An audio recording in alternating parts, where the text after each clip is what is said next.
Well, what do we think Mainframe might be? Well, it's clearly the most important frame. Might be the frame holding up the roof.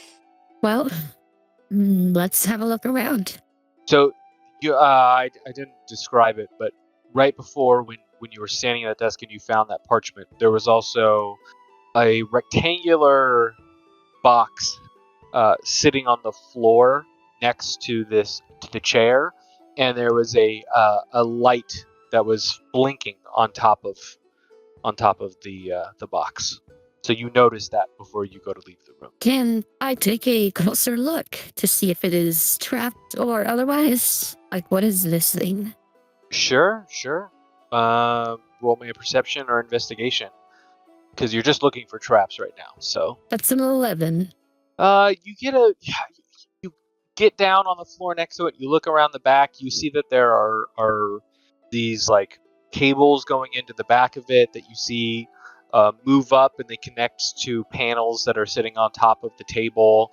And you see another cable that goes into a box on the wall. But it's all stuff that, if you've seen anything even close to this, it was in passing. And you were not up close to it. So if it was trapped or something like that, you don't have the right frame of reference to understand how it would even be trapped because of how unfamiliar you are with this device. Does it contain anything on the exterior, like buttons or switches, or would I think it was like, okay, is there a big button? With that 11, you see next to the flashing light, there is a square gap. There's like a little square and there's a gap around it. So you can see that if you wanted to push it in, that's basically the one place where you could do that. I would like to push the button. All right. You push the button and the panels before you light up with a blue glow. There's a logo that comes up on screen, and underneath it, in common, it says Sharn University Operating System. You hear clickings and movement within the rectangular device next to you as the panel changes, and there is a single box, and next to it, it says, in front of you, you see on the table two devices that you may be able to interact with this machine with. This is odd. Definitely beyond my scope of knowledge. What about you? And she'll nod her head towards the grumpy dwarven person. Would I know anything about this? Well, you can give me an Arcana check. There is someone in the group who recognizes this, or if not, it recognizes exactly what this is, has a basic idea of what they're looking at, and that would be Liv. That's a 12. With a 12, you know that the panels are powered using an adaptive form of electrical magic that is powering this device, and you know that the two things sitting on the table in front of the panel are used to control this system. Like if you moved around the small thing on the right, you'd be able to move a cursor on screen, and if you press the buttons on the other rectangular device in front of you, they would interact, and you'd be able to input common. And like as you look down at this thing, you see that common letters are displayed on each of the buttons in front of you. They hit all the different variations of the letters and numbers that are in common, and even some of the symbols that are used grammatically. Liv would know that this is a very mundane version of a interface because of where Liv comes from, but also because Liv is an artificer. Liv will look on this quote-unquote display to see if there's a post-it with common on it. Go ahead and give me a perception check. Let's see if you can. Yeah, you didn't need a lot. You see that there are several post-its displayed, but the one that I think you're looking for is 3 post-its deep on the left side of the panel. Someone had just put post-it after post-it after post-it over on top of each other, and you see a username and a password. But on top of it were like potluck on Thursday. You know what I mean? Like just mundane stuff. But underneath all those is a username and a password. So Liv takes that post-it. I believe this could be your answers for the device, and holds it out to. Sorry, I don't remember everybody's name. To Richard's character. Eltar is Yeah, to Altar. Yeah. Yep. So I'm doing this right then. Yep. And you see a user, and then on the post-it note you see user and then Jarnathan, and then you see password, and it's just a series of letters and numbers. And on the screen in front of you it says user, and it's just blank. And when you look down at the interface in front of you, you know that you can just type in the username Jarnathan. All right. So I type Jonathan, council member Jonathan. And it doesn't do anything for a second, and then you remember that you have to hit the enter button. So you hit that, and then it asks for the password, and I imagine you enter in the series of letters and numbers. Yep. And then the screen changes, and it says, "Welcome, Councilman Jarnathan." And then the screen changes again, and there is now what looks to be a tabletop surface with several folders on it and what looks like a little bin. And the first folder says important events. The second folder says personnel. And the third folder says monthly progress reports.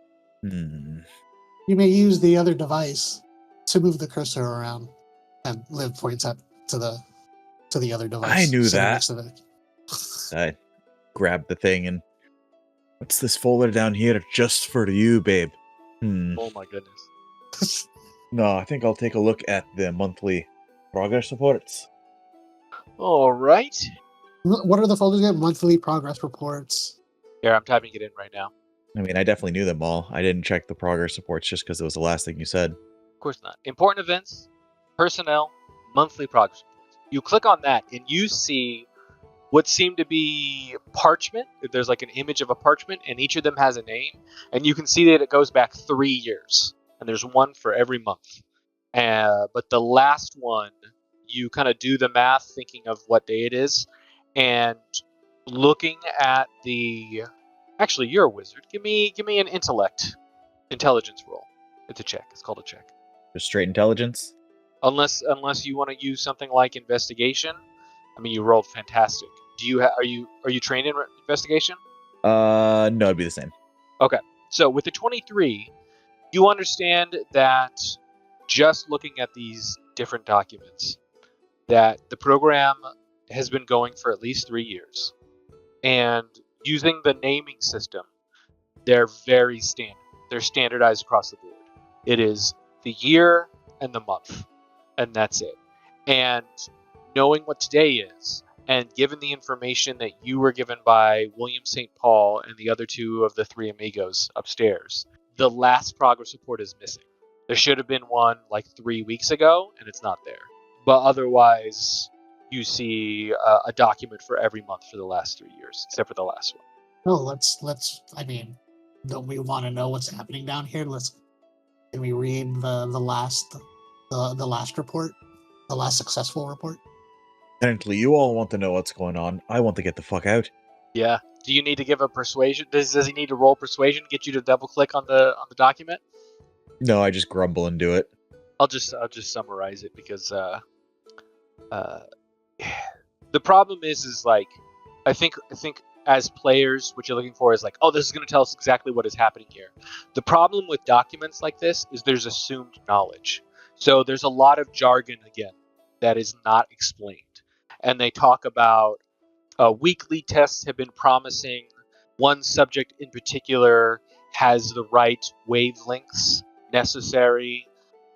There's been an acceptable number of losses that fall within standard guidelines. And then at the very end of the report, there is, which is like the beginning of the report is very matter of fact. It's very by the numbers. There's no emotion to it. It's just like someone just putting facts on a piece of paper. And then there's a separate paragraph at the bottom that is just 2 sentences.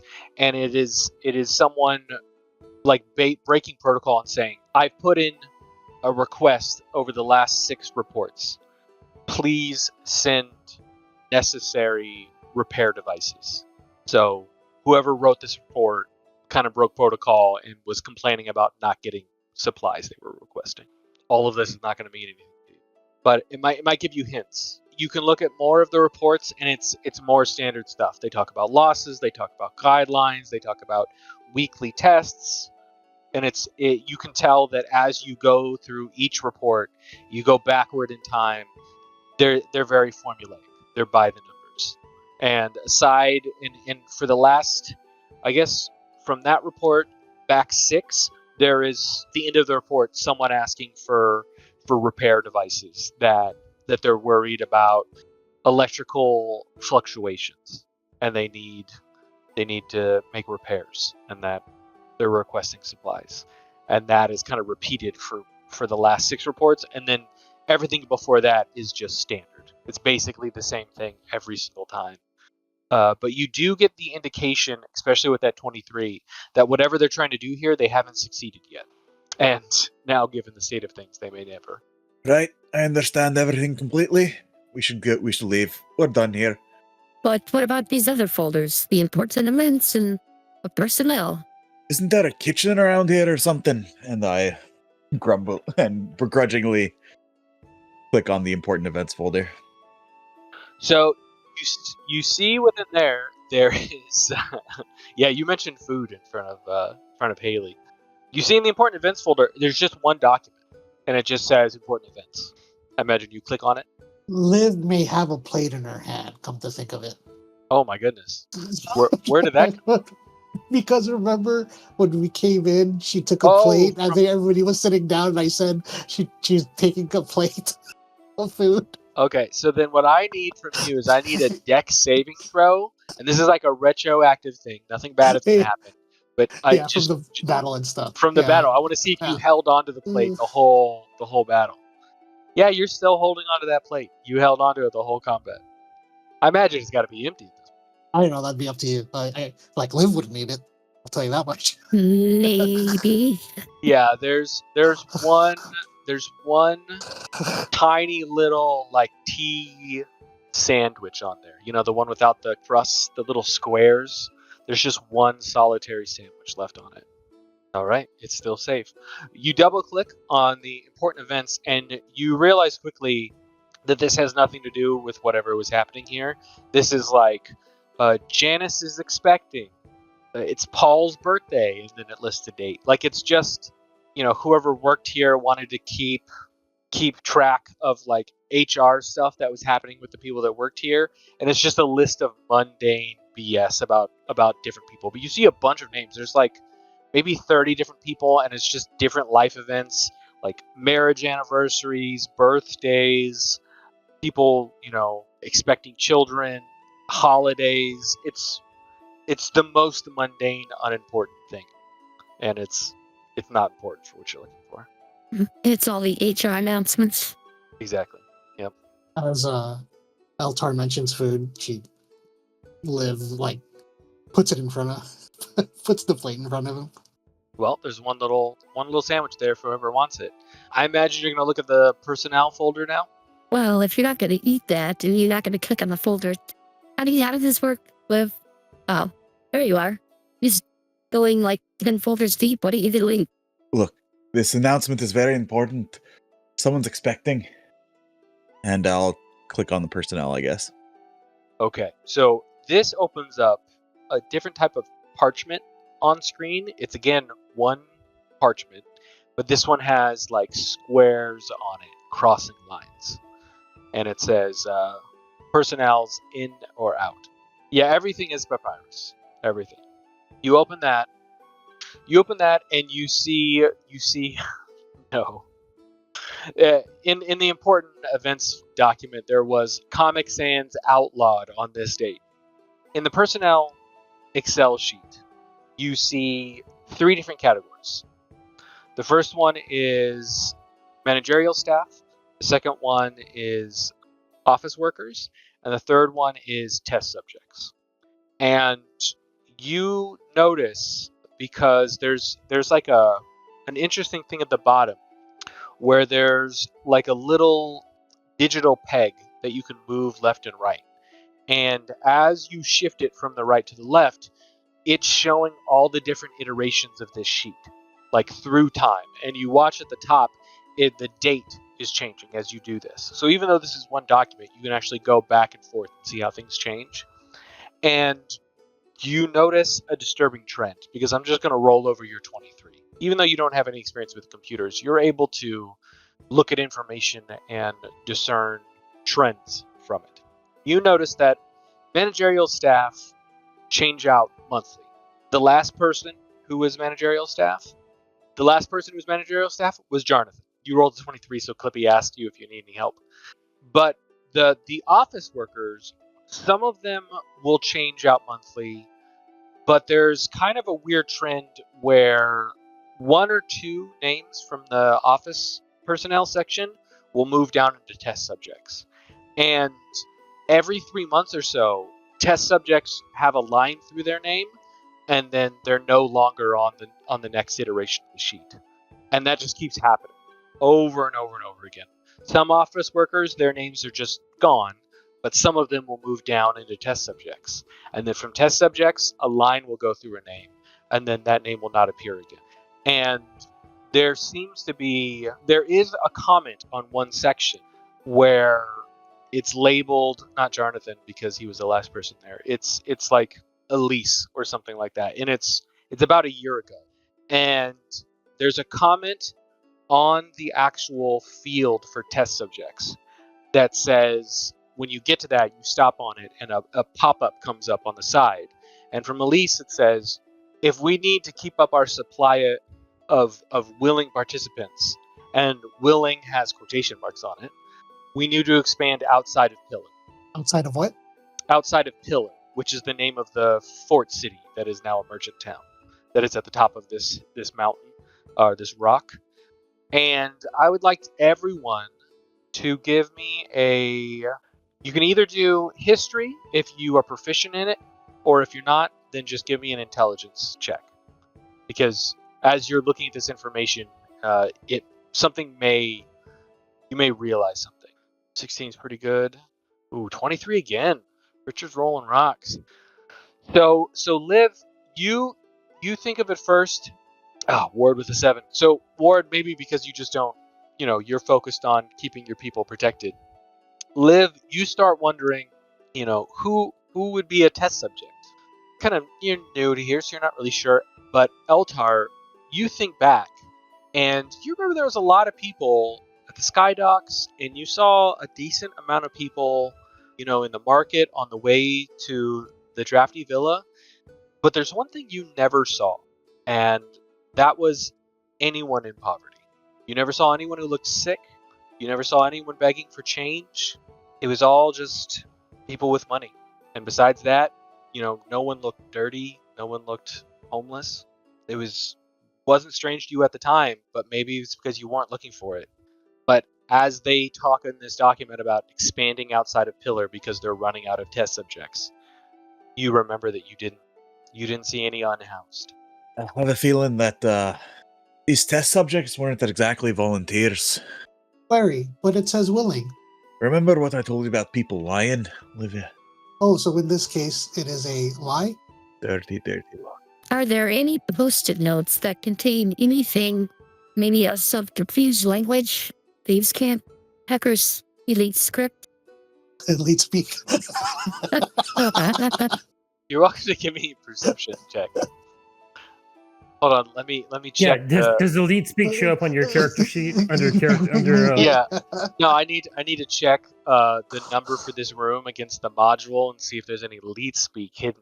Maybe in the fridge. Hold on. No, with 11, you look around and there's just the room you're in isn't personalized, right? You don't see any paintings of anyone. You don't see like any hand carved sculptures or anything.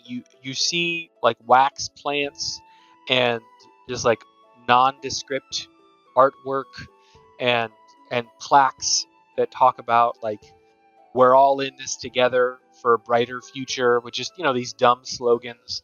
There's nothing in here that seems to be hiding any information. Is there a nameplate on the door or anything like that? Yeah, if you walk back to the door, you see, I guess it would be Overseer in common, And when you're looking at the documents thing, that's basically whoever is the head that month would be in this office. Mm, Human resources. resources. Also with that 23 Eltar, you think back to the way as you scan through the different iterations of this Excel sheet, the way that sometimes office names that were in the office workers section got moved down into test subjects. Maybe there was some people who were uncomfortable with what was happening here, and they were taken care of. And what's his name's with us, right? St. John, I think. William St. Paul. William St. Paul. Yeah, call him St. John. He'll love that. Billy St. Paul. St. John. He says, "No, that's my brother. No, that guy's a piece of shit." Query, did you know of the names of anybody that came down here? Oh, no. He was very hush-hush.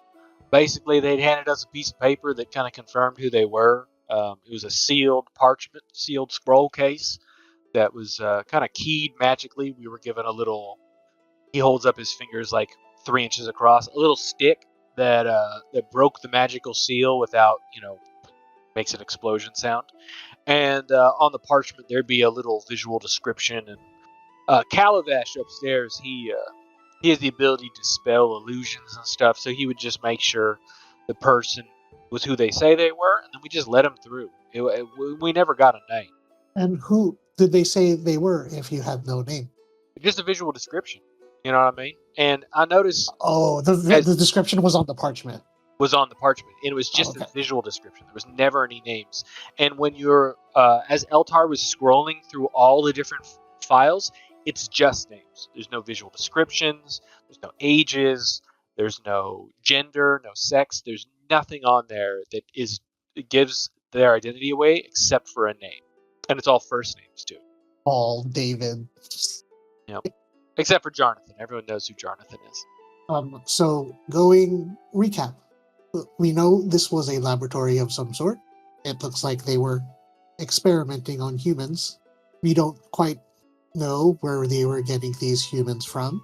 It seems like the reports are saying that they needed some sort of repair kits, and then seems like after that, there may have been some accident. True. Agree. Is there anything hidden that we haven't looked for on this? Haley gestures towards this, glowing, asking Eltar, anything we missed? I mean, you rolled a 23 twice in a row. Like, you don't know, aside from the folders and the parchments that you're kind of clicking on, you're not really sure how this thing works. It's just kind of self-explanatory, the way the mouse works and the keyboard works and everything like that. You do see that there is like a little bin with some papers on top. So that is something you haven't clicked on yet. Okay. I'll just click on the last thing I haven't clicked on. So you see what appears to be a little wireframe bin with some papers on it. It opens up, and there are 4 documents in there, and they look like correspondence, and they have different dates on them. There is one 6 months ago, one 3 months ago, one 2 months ago, and then one month ago. So kind of just spaced out. And you would think back to the reports that you had been reading, and that's kind of when 6 months is when they started requesting for repair supplies. No, I was just going to say, I think you might be on the right track, Livia. Well, if we're going to go down to where they're requesting supplies, perhaps we should look around for repair devices, supplies, whatever they were talking about. Does Liv knows what this is, like a mundane computer? Does she know what a mainframe is? If you're clicking on any of these, basically it seems like whoever was working in this office during that time frame, 6 months ago, 3 months ago, 2 months ago, 1 month ago. The last one has Jonathan as the author of that correspondence. The other ones have different names that don't really mean anything to you, other than they match whoever is the manager during that time frame on the personnel folder in the Excel sheet. And the last one you said it was 6 months ago? The last one that you are the one that is the furthest in the past is 6 months ago. So there's no other deleted files in here. It's just an initial very polite request for wires, cables, copper sheeting, just like a bunch of different. As an artificer, you would know that these are all. Actually, that's a good idea. Why don't you give me? D&D's weird about certain types of tools. I guess just give me like a intelligence plus your proficiency, so that way you see if you get an idea of what these different supplies would be used for. I would think that would just be an Arcana. Yeah, if you're proficient with Arcana, go for it. Yeah. Okay. Yeah, fantastic. 19. You know that when it comes to magical energy moving from one connected device to another, that once you deal with orders of magnitude more energy, you need to be able to contain that energy, otherwise it starts destroying things. And basically all of these supplies are to repair containment fields. And that first 6 months ago correspondence is like just a polite request, like, hey, we're going to need these things. We can tell that we're losing some of these containment devices are going bad, and it's not important, but the next time could we get some repairs, some replacement materials. And then 3 months there's an annoyed version of that email. At 2 months there's a bit of a desperate version of that email, and then the last one from a month ago from Jonathan is like a panicked email. And Eltar with that 23 and Liv with that 19, you can both tell that whoever was the manager tried to send out that request along with like a personnel folder. Like you can tell that monthly a copy of the personnel Excel sheet and a copy of the monthly progress reports got sent out every month. And 6 months ago, 3 months ago, 2 months ago, and 1 month ago, they tried to send an additional correspondence when they sent out those every month, and this got bounced back and put into the trash bin. So their request for stuff just got ignored and actually never even went out.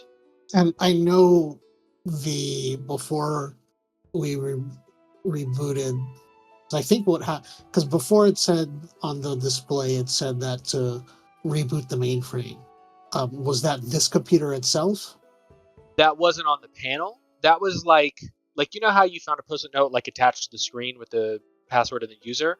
There was kind of a separate piece of paper that was it was a post-it note, but it was kind of laminated onto the desk itself, and that's where it said that you needed to reboot the mainframe if there was ever an emergency. Kind of like a standing, you need to do this.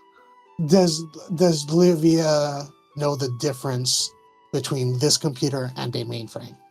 100%. I'm not going to make you roll for that. You know that this is just like a workstation.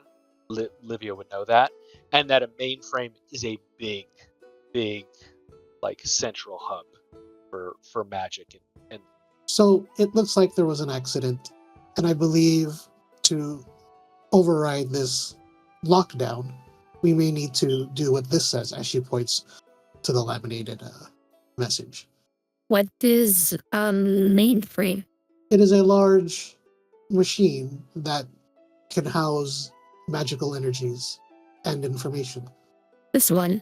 And Haley will point towards the thing that turned on. Yes, similarly, except much larger. So we should look for this much larger machine. And when we get there, you will be like, yes, that's it. Why am I talking like you? Sometimes people tell me it's like listening to a song over and over again. My apologies. It is Damn annoying, it's what it is. catchy. Oh, gosh. Well, shall we look around? And I mean, there's some doors in the other room. We can go through those doors and have a look around and see if there's a mainframe. I mean, if there's power here, maybe there's power nearby. that's actually a really good point. So I imagine Eisendrak, you might have been with them in this office.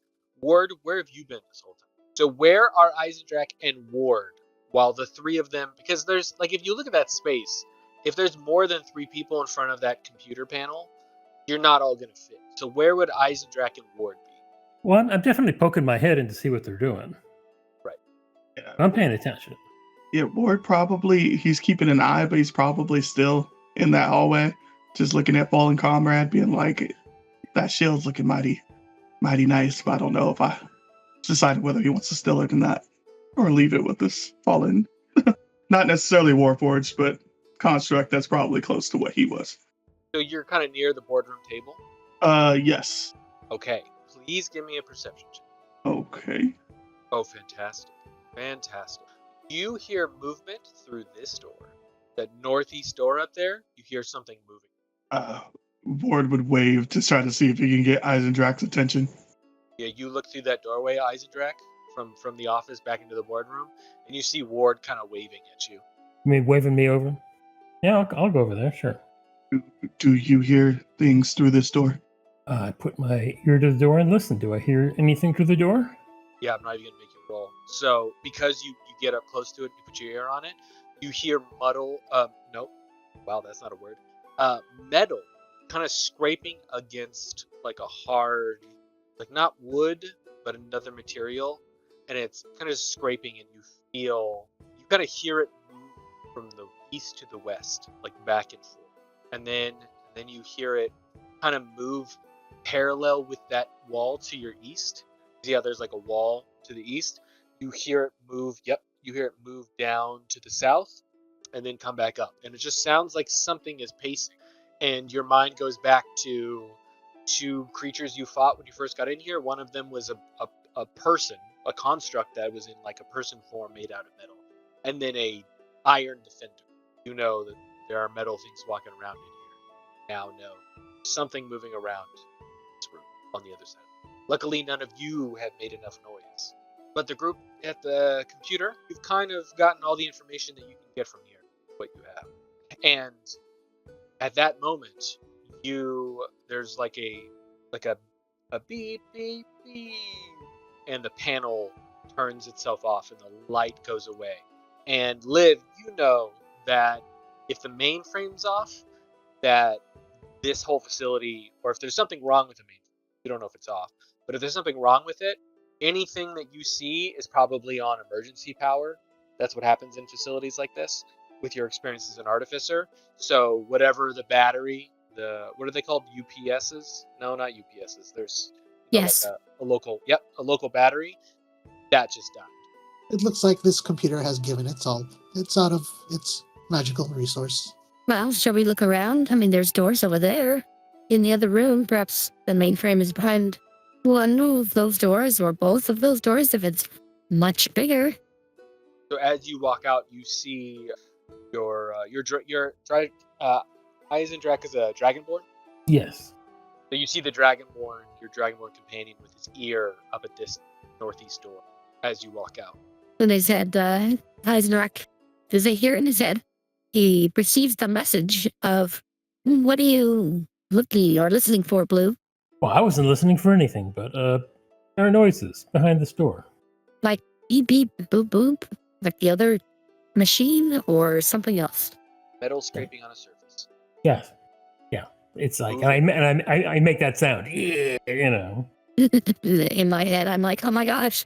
Shall we find out what's there? And Liv starts walking up towards the door. Yeah, Ward will follow. At least that tin can's gonna be the death of me. I mean, a couple more years of nature will take its course. All right, go ahead and put yourself where you want to be. I think Haley would be back over towards the party. I'm just giving everybody the opportunity to stop her because she's curious, and she'll just open the door if that's the case. If nobody does anything or nobody tries to stop her. I mean, Haley's not going to stop Liv because Haley was going to open the door moments ago. You see St. Paul. He's kind of straddling like where this broken window is, and he's looking down the hallway to the south. Like there's some light down there. I don't really hear anything from all the way down here though. Y'all gonna open that door, huh? Well, we need to find the mainframe and... Well, if we're not leaving, we might as well fuck about. All right, so Liv opens the door since nobody says anything else. All right, click on your character up top. So, what Haley's going to do, does he... I assume that there's like something where Liv's like, intruder alert or something like that.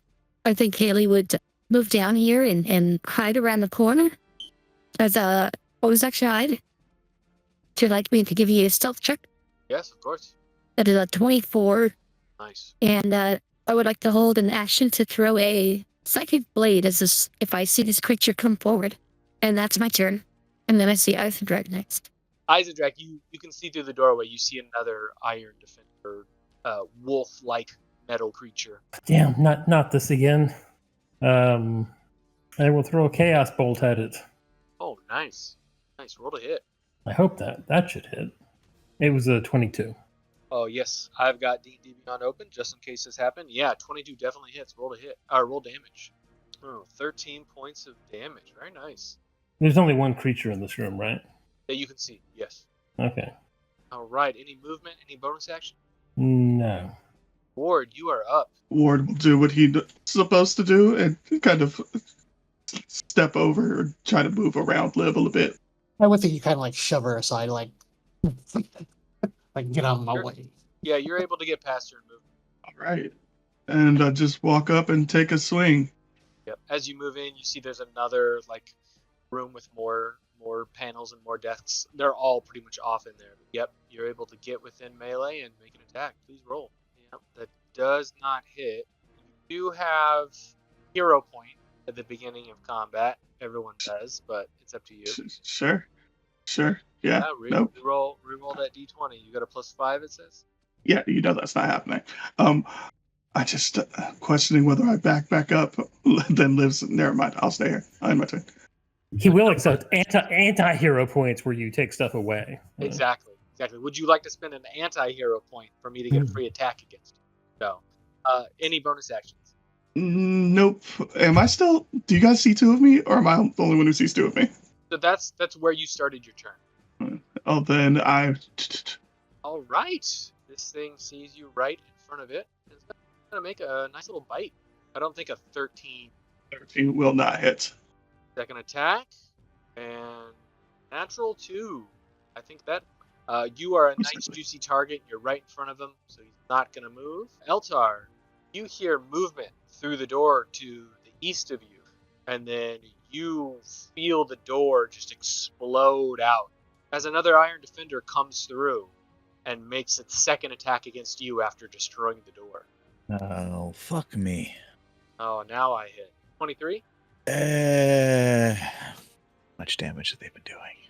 Oh, no. I don't know. Yeah. Grumpy Dwarf looks juicier. Yeah, I'll take one hit. Why not? We'll see how it goes. Why is there so many dice? What happened? It's usually not a good sign. All right, ignore that second one. It's just 15. Does it have to do with the strength save? Ow. Yeah. It is. Go ahead and give me a strength saving throw, DC 16. Hey! All right. You make it, and because of that, it doesn't rip its teeth out of you as it lets go, doing another 8 points of damage. You're able to kind of hold on, and it doesn't like drag you. And that was its second attack. And now you know why it destroyed that door with that first attack, because these guys hit really hard. Liv, it is your turn. He turns around and says, "Warden," and then takes out her crossbow. You see it load by itself, and she will fire 18 for 8 points of magical piercing damage. And you're aiming at the one that just bit Eldar? That is correct. All right, it is now injured. Do you have anything else you'd like to do? Any bonus actions? Let me see here. No, not yet. She will, not necessarily like that, but move behind him, and that would be it. All right, good turn. Eltar, it is now your turn. You just got a nasty bite out of your side. Yep. And you see Eltar's kind of body glow with these tattoos that at first are silver, but then kind of take on this kind of crackling greenish energy for a moment as I cast Misty Step using my Fate Touch feature. Go ahead and put yourself where you want to be. Don't want to be out of the room, but I would think maybe here's okay. And that was my bonus action. For my action, I will cast Mind Sliver. Oh, nice. Oh, nope, that's a message. Hello, how are you? You hear I yell at it. We are fine here. Yeah, you hear back from Iron Defender. Oh, nice. Oh, he rolled a 2. Yep. All right, so that's 6 points of damage and 6 points of damage and damage Bane. on the next attack, or Bane minus D4. Yeah. Nice. I think that'll be my turn. Let me end turn. William St. Paul wasn't really prepared for another fight. Everyone just kind of opened doors. So he looks down as Eltar appears next to him and says, "Oh shit, that was quite a bite taken out of you, little feller." Fuck you, get in there and fight, you bloody bastard. Oh, well, with an attitude like that, I'll keep this potion to myself. And he points his gun at the Iron Defender. You just had to insult him. He was gonna hand you a potion. I have a -1 charisma. Luckily, I'm not evil. I'm not gonna hit somebody else with that bullet, but he is gonna make a second attack. Hopefully, I can do better. No, a 7. Does that still hit though? That just hits the AC. Wow. Oh, max damage. And it had 16 hit points left. As you watch as the bullet slams into the head of the Iron Defender Wolf, and it just smashes right through, and you see the circuitry and everything as the lights go out in its eyes. Well done, Lily. Then he pockets the healing. So I didn't see anything last turn. I couldn't see from my POV, so Yeah. From your position, you couldn't see around the corner there, not really. And then Ward has the other one kind of around the corner in the other room. sneak forward, and then if I see an opening, throw C4 as my bonus action or hide, and then You're able, with that 24 that you rolled earlier, you're able to creep out here. We're not going to make you roll again. And as you kind of move up behind Eisendrach, you're able to see him around the corner. If you move, you can move forward more to get a better vision. If you want to move in between Eltar and Eisendrach to kind of get up on the table there, you'd be able to be. He'd still like have a +2, but you're rolling with advantage here. So, because you're kind of you're throwing it through that doorway past Ward. You know what I mean? So it's a tight shot, but you have advantage because you are stealthed. I'm gonna ask this. To continue to be stealth, that would be considered my bonus action. Oh, I can't do it anyways, because steady aim, I have to move. Okay, we're good. I think we're good. I'm going to say that because you basically lost your round because of where your positioning was, you didn't do anything to break stealth. So you're still stealth as you're moving up, but you moved, luckily, because you'd only be moving at half speed, right? But you didn't have to move that far. You're able to get where you are. So you're good. We'll take a second blade attack using Dex. That is a 23. Oh, definitely hits. Even with the throwing through the doorway and everything. Oh, 14. Very nice. 14 damage. Oh, and that's enough. So how do you describe throwing those psychic blades to kill this creature? I think as she slithers around Liv and hops on, quietly just kind of vaults onto the desk and then spins around. You see what is in her hand, nothing, but then there's a bluish silver color as she points towards Ward.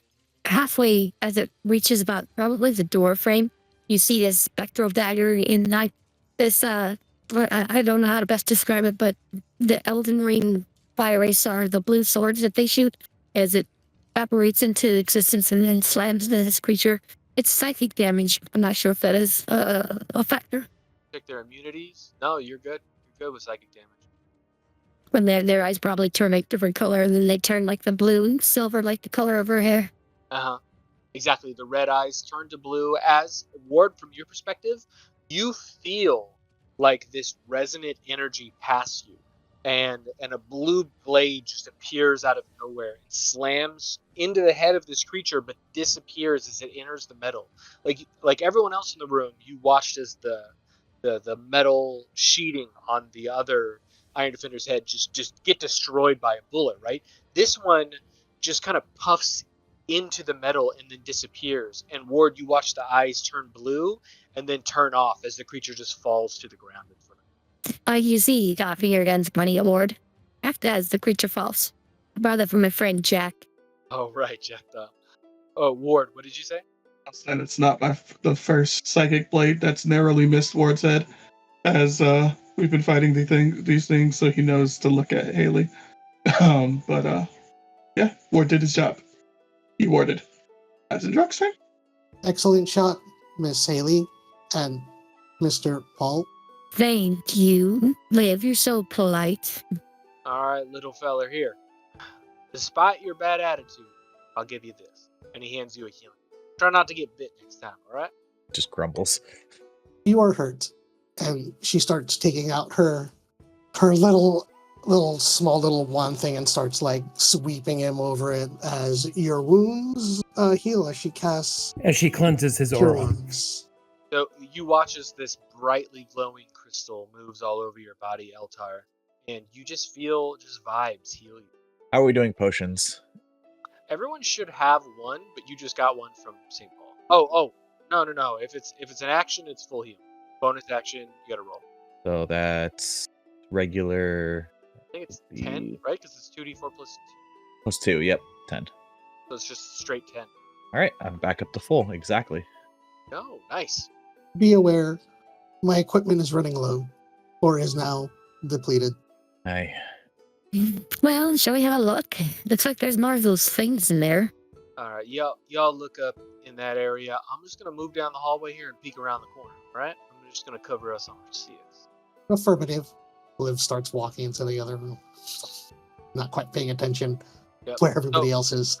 So I'm not gonna bring back the party token. As you move around, you see different, pretty generic office settings. You see, especially in this room where Ward and Liv are, you see blood stains near some of the desks. Haley, there's some knocked over stuff on the ground and on the walls, and it looked like someone got out of here in a hurry. You don't see the sign of a person, and again, you're not finding bodies in it, just these metal creatures. Can I give this room a once over? Yeah, sure. Give me a perception check. If anyone wants to give me a perception check for a room they're in, I can give you some more information, but the map is doing a pretty good job of just describing what you see. I want to look over the bodies, specifically as you mentioned that there's no bodies, so I want to look over the bodies of the creatures, The iron. like to see if they're feeding or anything like that, if there's any hint of that, since there are no bodies around. So you check.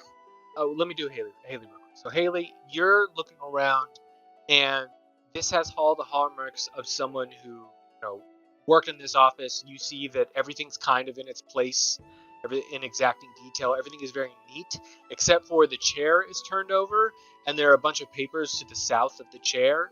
And with a 15, you get an idea that someone was sitting at this desk and then got up very quickly to exit the room. You don't see post-it notes anywhere around the panel or on the desk. This person has better cybersecurity than Jonathan did. Yeah, it's all kind of just nothing to you as you look around, because it's just high level, artificer technology, combination of technology and magic. And you see stuff and you're like, I think I know what that's for, but it's you think it's something to put. You basically pick up a coffee maker thinking that it's a printer. You know what I mean? It's just, you've never seen anything this advanced before, so it's hard to discern what that is. If I failed anything, I can burn a psychic die to add a d6. You tell me if I need to roll the d6 or not. Yeah, if you want to roll d6, you could have gotten a little bit more information. Okay, I'll do that. Oh, nope. Yeah. With the 16, it's still the same information. No, you're very good.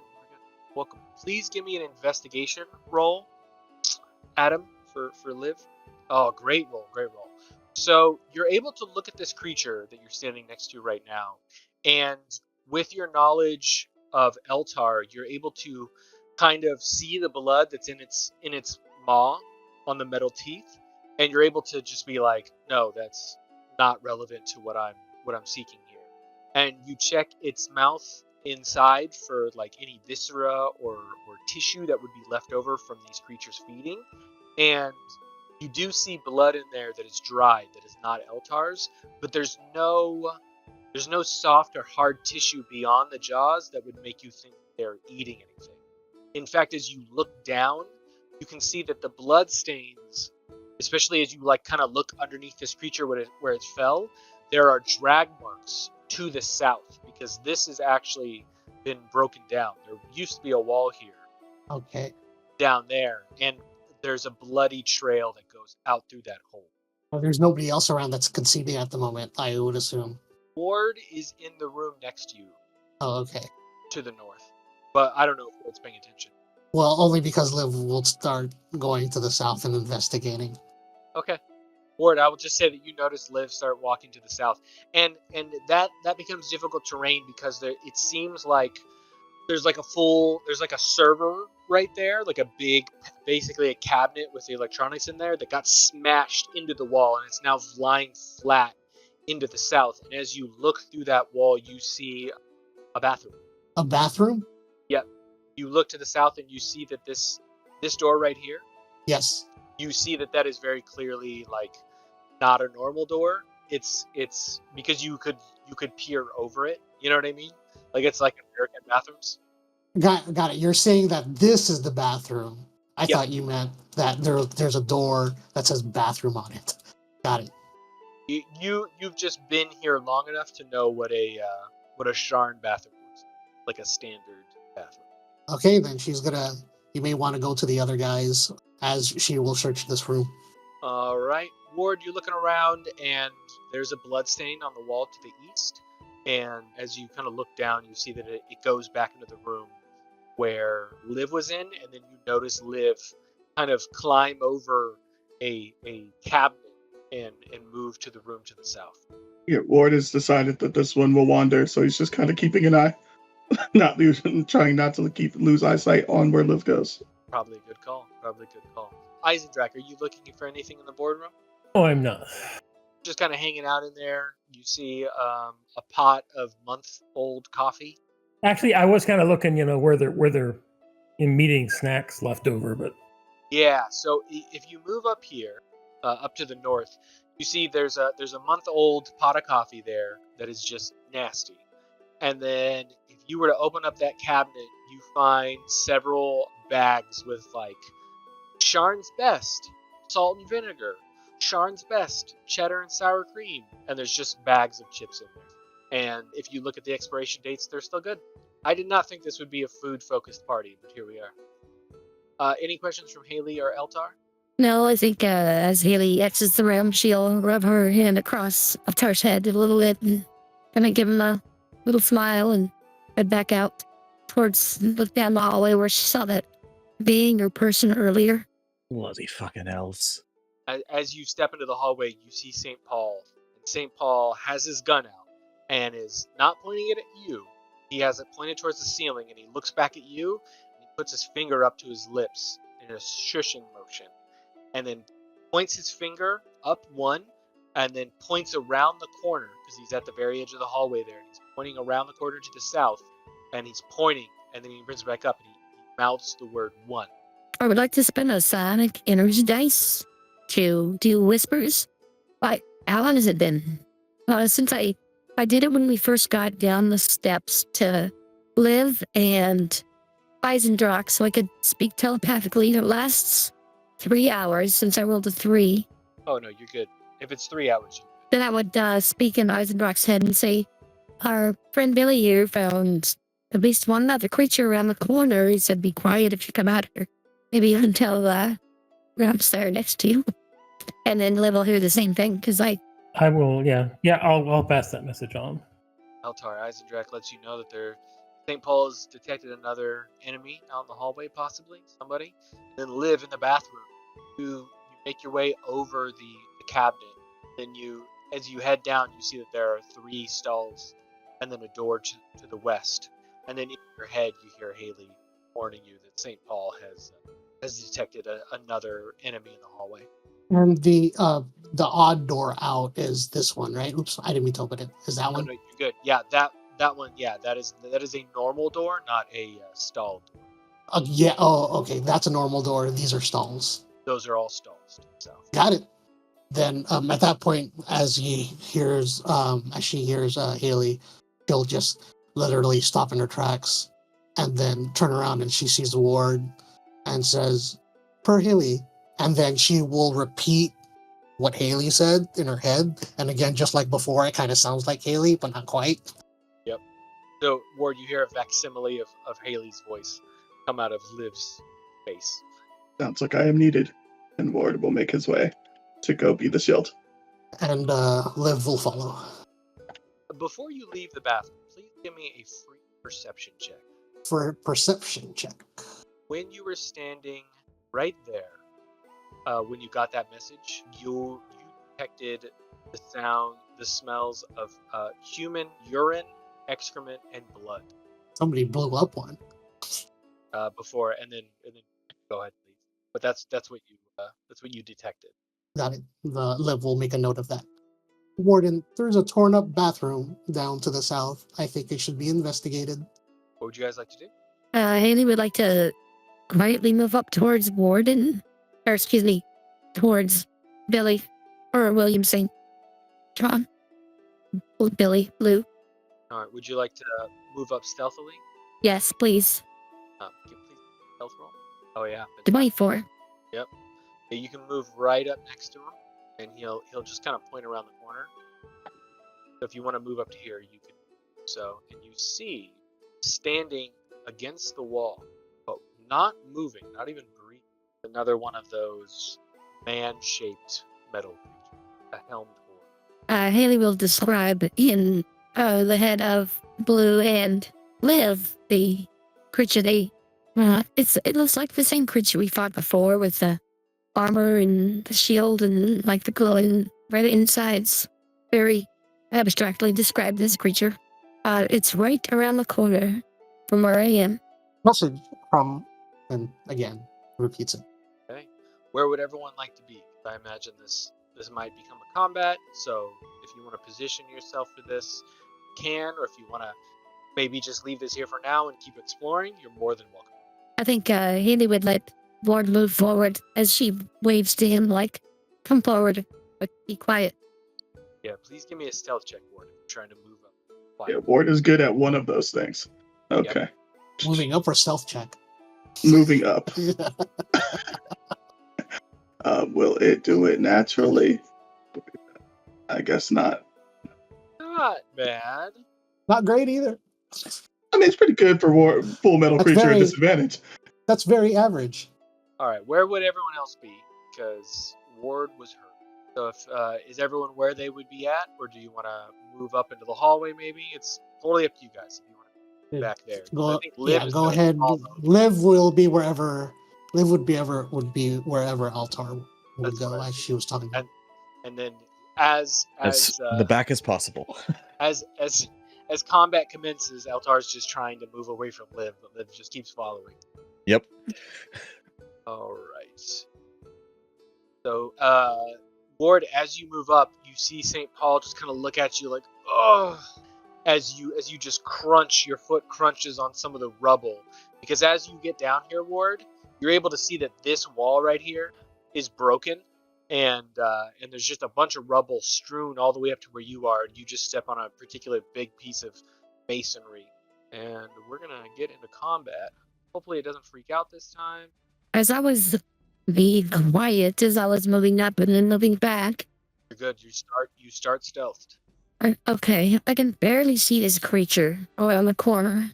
Would I be able to throw one of my psychic knives at it? Yeah, I'm gonna say that you would have to move up a little bit. It's just because of that corner, like if just yeah. I think you could go up one more, but because you're stealthed, like, yeah, you can see half the creature now. You've got St. Paul and Word in front of you. It doesn't see you, so go for it. It's going to get a little bit of bonus because you've got two PCs in front of you, but you're rolling at advantage. Hit the wrong thing. That is a 22. Yeah, a 22, even with I'm going to take Or the first 11. roll. No, you already Okay. rolled damage earlier. We're just going to take that. There's no sense in re-rolling it. You got a 14 earlier. And then I would like to move away. Okay, so you moved 10 feet. How much do you normally have? 30? So yeah, and you're not stealth anymore, so you're able to move the full rest of your movement. Okay, I'll move back to and then I'll do a bonus action. Yeah, I'll do a bonus action dash and move back through everybody, even if I have to go, You got more from than here to here. Yep. And that's my turn. All right, good turn. Eisendrak, you are up. Well, hearing that shit is starting at the end of the hallway, I will move up so I can see what's going on. You see a helmed horror right over Ward and St. Paul's shoulders, right around the corner there, Well, beans. Which corner, to the west. Eisendrak? Oh, okay. Yeah, he's standing in like a straight line. Oh, okay. Excuse me, Sir Eisendrak. Okay, I'll cast Mind Sliver on him. Nice. Is that a save? Yeah, int save. These guys do have magical resistance. It's going to be added to the name, but it doesn't matter when you roll a 2 and a 4. That is a failure. 2 points of damage and a bane for their next saving throw, I think. Yes. All right. Anything else you'd like to do? I'll move back as much as I can. I'm like, whoa, wasn't expecting that. Right. Helm 4 moves up, and it's gonna roll a d4. 1 and 2 is gonna be St. Paul. 3 and 4 is gonna be Ward. Looks like it's coming at you, Ward. Hey, Ward does his job. I don't think a 15 hit. Nope. Second attack, 2. Jesus. Well, it is me rolling, so that is gonna be its turn. William St. Paul. It is Paul's turn. He's already got his gun in his right hand, and he pulls a rapier with his left hand with his interact, and he makes an attack. 19. 19 does not hit. Yeah. And a natural 1. He turns around and says, "Anybody want room up here, or should we keep this wall going?" I'm good. Right, Liv, Eltar. We're good. Holding the line. Eltar, you are up. I'm not getting fucking bloody closer. I don't have much else, so I'm also going to cast Mind Sliver. It's a saving throw, right? So the Bane would apply. Yep, but it's going to be minus a d4. Rolled a 4, rolled high, so it's a 13. That is not enough. DC 14. Oh, sick. Nicely done. Minus 4. Chipping away. Oh, he automatically did it because you had it targeted. It doesn't matter. So it takes 4 and then another Bane on him. All right, nice. You guys can just keep rolling that between the two of you. Keep doing That's it. the end of my turn. All right, good turn. Liv, you are up. Liv will take out her crossbow. You see it once again, a little compartment open, and then a bolt automatically loads. Nice. Yep, rolled a hit. Oh, that hits. Oh, 8 damage. Very nice. Yeah, they've got a 20 AC, so it is actually pretty hard to hit them at your guys' level. But you guys are doing really good. Anything else? Oh, Ward, you are up. It is now, I think it's, it's almost bloody. It's really injured. What would you like to do, Ward? All right. Being inspired by everyone's valiant actions, you will also try to swing and see if you can bloody this thing. Kind of bloody. Does it have blood? Oh, a 23 hits? It does not bleed. Hey, Ward good at slash. Oh, damn. Nicely done. That's all he needs at the moment. It's definitely bloody now. Okay, he is within range, so I would like to do bonus action steadying. Yep, there you go. That gives you advantage. I know I'm gonna have some people ahead of me, but Yep, he's going to get some or cover. in the way. I'm going to make it. Whoops, back. That's fine. It's fine. It's a great damage roll, too. Oh, yeah, 25 to 16 hit. points of damage. Very nice. Do you have a third die that you've been avoiding rolling? Do I have a third die that I've been avoiding rolling? Do you have Elven accuracy or am I going crazy? Oh, you're right. If I have advantage, I give L. Yes, Okay. Roll another d20 So- just flat. See if you get a crit. I keep hitting. And Nope. then roll it one more time because you had advantage earlier. So let's see. Nope. All right. I tried. It is almost dead. No. Good reminder to remind people of the advantages they have. All right, 1 second. Recognition, bonus action, every blah blah. Okay, yeah, that's my turn. Eisendrach, you are up. You see this helmed horror is barely standing. Well, don't want to waste important magic on it. Oh, I hit him with a chill touch. Nice. Me. Oh, very nice. There it is. I don't know why I didn't give the fancy fireworks for you, but yeah, that is more than enough. How does this? There it is. It's just like, how does this chill touch kill this helmed horror? The spectral hand just appears and it just kind of like does the thing where you snap your middle finger and just into somebody's forehead. And it stuns him and he just keels over. Yep, and he just falls into a jumble on the floor. That'd be awesome. The next one that you kill like that, Randy, should like be like a cuff behind the back of the head. I would like everyone to give me either, if you have Arcana, if you're proficient with it, please roll it. If you're not, then just go ahead and give me either a history or even survival. Survival, history, or Arcana. And if you're not proficient with any of that, please just give me a wisdom or an intelligence check. And that's for everybody.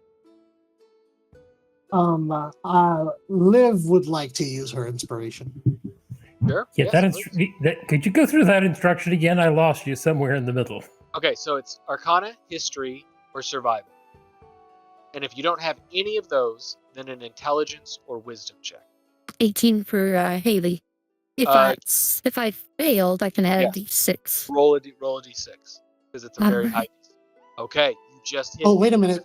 Before you say anything, at Liv, she would at this time, out of her top hat, a kind of little radar thing shows up, doot, doot, doot, doot, doot, and starts sweeping as she's able to add a d4 to her ability check.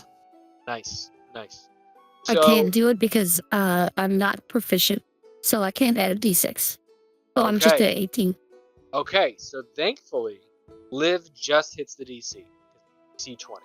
You know, Liv, based on the Helm Horrors you fought here and just your knowledge of arcane workings as an artificer, these Helm Horrors, despite being formidable and being very hard to hit, should not be this easy to fight. Because normally they would have damage immunities and damage resistances that would make it so, aside from like the magics you guys have been doing and even the necrotic damage, none of that should have gone through.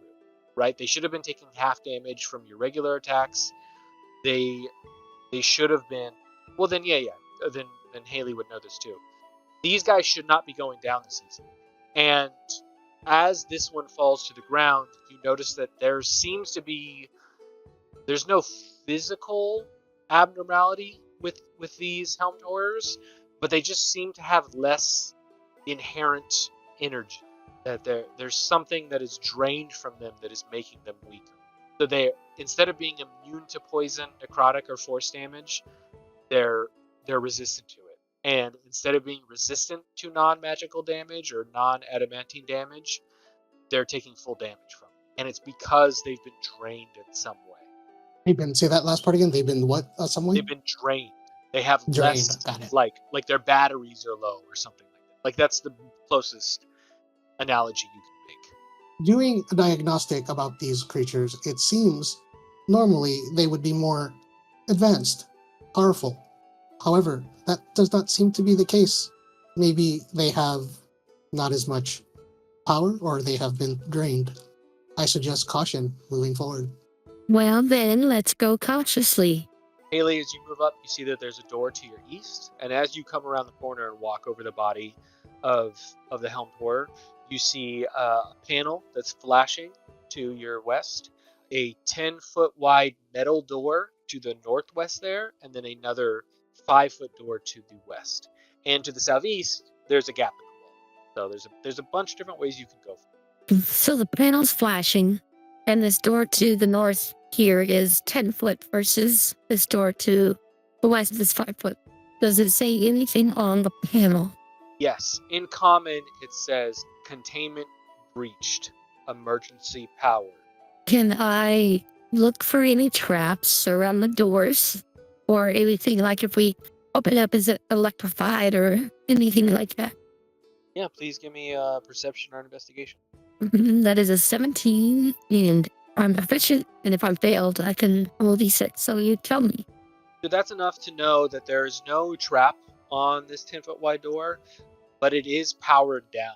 It seems like it's a door that would open if you interact with the panel in some way, because there's no handle. But with a 17, you notice that there is a metal crank in the center of the door that if you turned the crank, it's like a manual opening, a way to manually open. And what about this door to the west?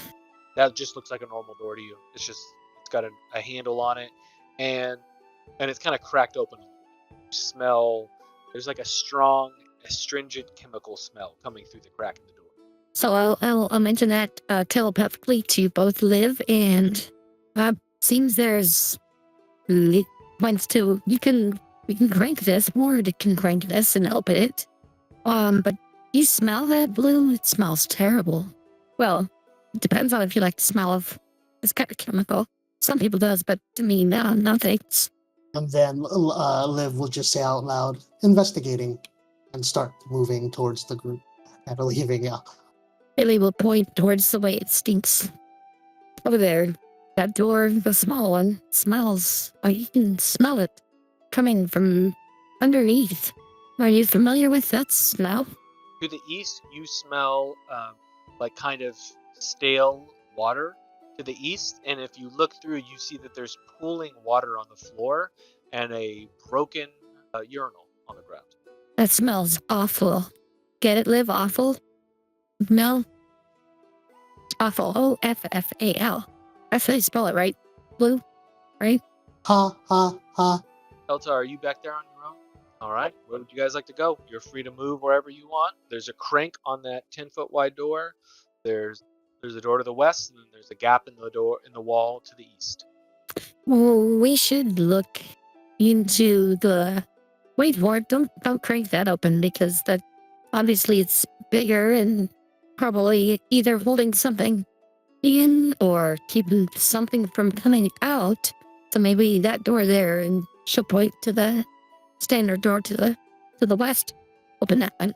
Liv, you see another bathroom to the right. As you open the door, Ward, you see a supply closet, and there are some containers with cleaning supplies that have fallen over. But aside from that, it looks just like a room that has been untouched for a while. But it's just mainly cleaning supplies. There's mops, there's brooms, there's a bunch of different chemicals for cleaning in here, and what looks like boxes with extra parchments, extra devices for working on these panels. It just seems like a supply closet. Liv, you see a broken down and halfway destroyed bathroom. This looks like the men's bathroom. Door. And then we'll start opening doors. Yeah, you open it, and there's just a small hallway there. Do you think there's anything useful in here?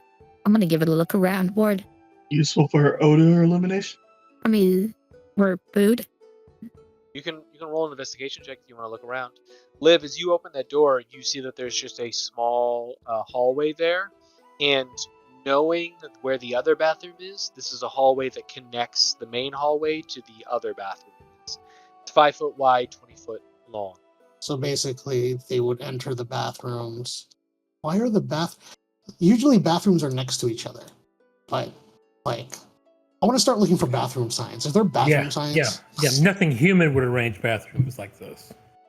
Yeah, when you go to the other side of the doorway and you're in the hallway, you look to the south, and there's a figure of a robot without any clothes on. And you look to the other side and you see another robot that also doesn't have any clothes on. So it's no discernible difference. It's the same symbol on both doors. This door and what? This door? Yep, they both have the same symbol on it. When you open that door to the east, though, you get that smell of blood and refuse. That blood and refuse isn't. I don't get that smell in here. Nope, just kind of stale water because the piping broke when that wall got destroyed. So that you see, there's a drain there, so like the water clearly drained away, but there was a exposed pipe that made this entire area kind of soaked, but that may have been weeks ago, right? So there's just kind of this moldy smell in this room, but there's no smell of blood or urine. Haley, you can give me a dirty 20. That is a dirty 20. With a 20, you find, let's see here, what would be in here that would be useful? You find 2 potions of healing in one of the drawers.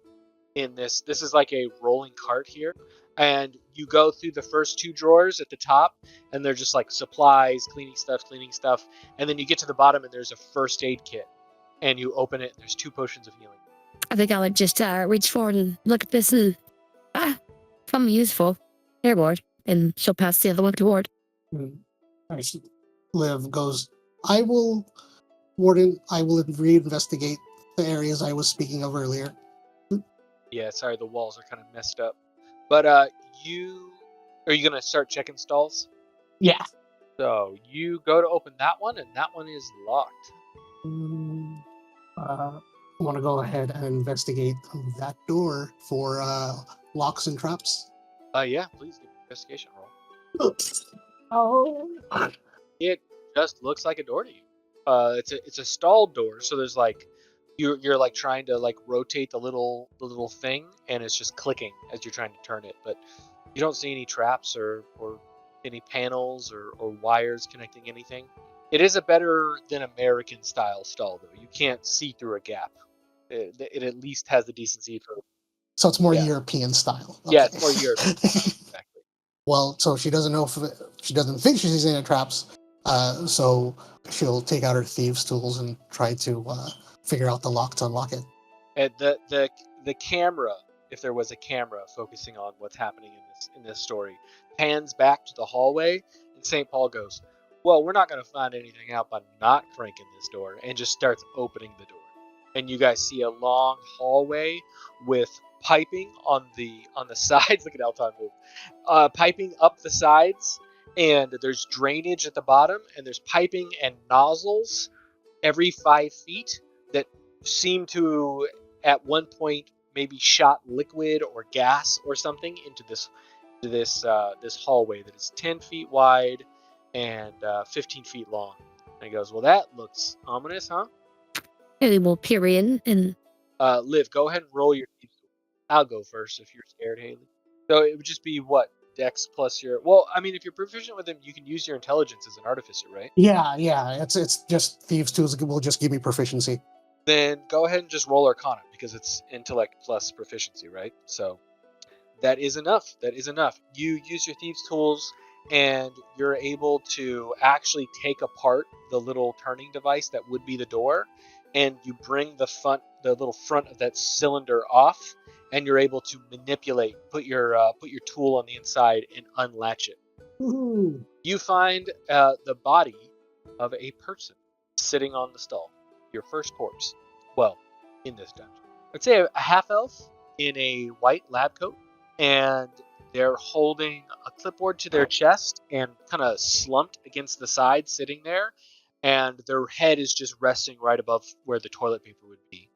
Based on everything you've seen thus far, and because you have a high intelligence, it is very clear to you that this person, whenever, something happened, came in here and locked themselves in here. And because so much time has passed, it's been like, 3 weeks at least. Well, at least I assume that their pants aren't down. No, but it smells in here because when the body dies, it starts digesting itself, for the lack of a better word. Then Liv will read what's on the clipboard, or Liv would do a search of the body and like get that clipboard, especially if they have a badge or something. Okay, they don't have any like discerning, not a badge, not a key card. You get the idea that they came in here in a hurry. Go ahead and Normally, I would probably ask, but Liv would not know this because I remember earlier the DM mentioned that somebody was moved. It looks like somebody moved in a hurry, but Liv doesn't know that because she was never in that room that Hallie was. Yep. Okay. Yeah, you're able. It takes some time though because there's rigor mortis to set in, so it's actually pretty difficult to get the clipboard away.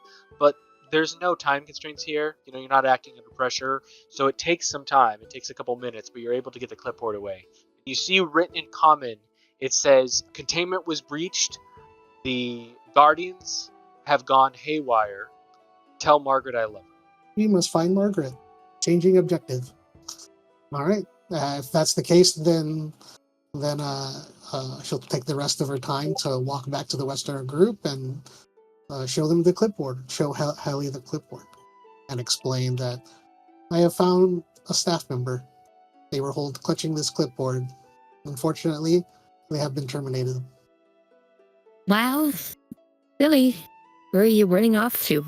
Well, we're not going to find anything in the hallway, so I'm going to open this door now. And you see that this 10-foot wide door also has another crank on it. And he says, I don't see any, what were you all saying earlier? Like little laser things? These look like liquid or something's going to come out of them. So as long as they're not acid, we should be all right, right? Here we go. And he starts cranking the crank. Cranking the crank. I will move up and peek around the corner. All right. Go ahead and move up. As you peek around the corner, you see another Helmtor This one's standing against a bunch of server racks, and this one is significantly weakened. The light that is shining underneath the armor is very dim. It is pulsing. It has almost gone out, and it is just covered in wires. Wires are plugging it in to its head and its arms, in its torso, and the wires are pulsing the same colored energy that is inside the Helm Horror, but it seems to be drawing that energy out. It was a sneaky peeky. Would you like me to roll a stealth check? 16. Not as good. You see the Helm Horror like turn its head and look at you, but it can't move. It is so weakened. It's like seems to be stuck there with all of these cables and wires in it. Did I fail? Yeah. But is this something you can only do a certain number of times per day? Yes, 4 times. Don't waste it. It's unable to move. Like it notices you, but it can't move. I will tell Blue and Liv, another of the helmet things in armor around the corner, and she will slither away between Ward and Billy and Liv. Liv will look at it and she's going to try to ascertain. Does it seem to be? It seems like the rack is drawing power from the Helm Horror. Yeah. I'm not even gonna make you roll. That is 100% what's happening. Caution. It seems that server rack is drawing power from the Helmed Horror ahead. We may not, or we probably should not decommission it, as it may take power away from the servers. Our goal is to reset the mainframe. Aye, tin can makes sense. She'll like, shall we investigate? And then she'll start walking in. So William St. Paul is in that hallway, right? Liv and Haley are peeking around the corner. You're looking into this room, and this room is an open floor plan. You see server cabinets on the northern wall. That's where the Helmed Horror is kind of stuck there next to what looks like a computer bank right there. You see a series of cubicle desks. You see Liv and Haley from your position. You can see some more workstations. There's a 10-foot wide, very heavy door right here. It doesn't look powered. It just looks like it doesn't have a crank. It's just like a big metal door with handles on it. And you see also a very large workstation here with kind of curved, wrapped around panels that are all off. And that's kind of all you can see from your position. Freaking gaming setup. Yeah, exactly. And William St. Paul says, when I'm nervous, like now, I usually tell jokes. Do you mind if I'll tell a joke? It's a little racy, and I do apologize to Haley because it is one that is kind of at the expense of women. So I do apologize. I did not say I was a gentleman, even though I sound like one. Do you mind if I tell this joke? I love a good joke, particularly at my own expense. So please, enlighten us with your dad joke. Are the only survivors of a plane crash, and they are stuck on an island. They see another island far off, and they have the idea one day that they're going to swim to that island because they see that there's more wreckage over there. So maybe there's food, maybe there's supplies, whatever, right? And there's a blonde, a brunette, and a red hair, right? And the red hair woman swims out from the island and doesn't anticipate how bad the current is, and gets about halfway between, gets tired, and she drowns. She sinks into the ground. And the other two women, the brunette and the blonde, they're there, and they say to themselves, she wasn't very strong, we can do it. The brunette, she swims out there. She gets about 3/4 of the way there. She gets tired, and she drowns. It's a terrible thing. The blonde, she looks at that, she goes, I can do it. I can make it. The blonde, she swims out. She gets 3/4 of the way. She gets tired. She rests a little while, and then she swims the rest of the way and gets to the other island. And he looks around, and no one gets the joke, and he goes, well, I'm not very good at telling jokes. But it's because the blonde woman has fake boobs, so she could just float, and she was able to rest. And then, it doesn't matter. I'm sorry. I'm bad at telling jokes. Does not compute. Warden, explain. Fake boobs? Yeah, implant. Have none of you been to Sharn? That's like the new thing now. implementation, but Yeah, cosmetic surgery. It's all the braise. then he points at Liv. No, like cosmetic. It doesn't matter. It's a bad joke. I never. You know what? Usually people are drunk when I tell that joke, so it goes by better. Let's just continue on. Liv, is there a mainframe here? DM, is there a mainframe here? You see the servo panels to the north could be seen as a mainframe, but they are just like flat panels, and you can see electronics inside, but there's nothing. There's no panel, right? There's no like big switch for you to flip or something like that. There's no with your experience as an artificer, this is the like consumer facing side of a server of a mainframe, and more likely than not, so that way this room doesn't become super hot, on the other side of the wall is where like the main electronics are, like the main frame. It's probably super fucking hot in there, but that's why it's in another room. It's because there's just a massive amount of energy going through all of the electronics to keep it going. So they would have, a person side of it, which is what you're seeing in this room, but all the main stuff is in the other room. Negative. However, if you'd like, I can try searching. Do you have to kick it? Or, because it said reboot, right? Affirmative. Generally, it's a switch. To not kick it. Okay, well, let's have a look around. So, as they look around, Liv is going to go ahead and open up her top hat as again a little satellite-looking dish comes out as she starts sweeping the room, and it will take 10 minutes to cast Detect Magic. All right, everyone else, please go ahead and move your tokens into the room unless you are specifically staying in, luckily, not a laser chamber, but a clean room, or, you just don't want to get in there. But as you walk around, you see many workstations. It doesn't show it on the map, but there are blood stains at 2 of these desks that lead through those double doors as you come in, and you kind of see. And it's because it's so dark in here, you weren't able to notice it, and it was probably because that panel was like flashing in your face when you first came through the hallway. But now as you walk in, you see that there are just blood stains all right here. I'll give the room a once over for anything obvious. Is that all right? Yeah, go for it. Perception check or investigation, whatever you want to give me. It doesn't really matter.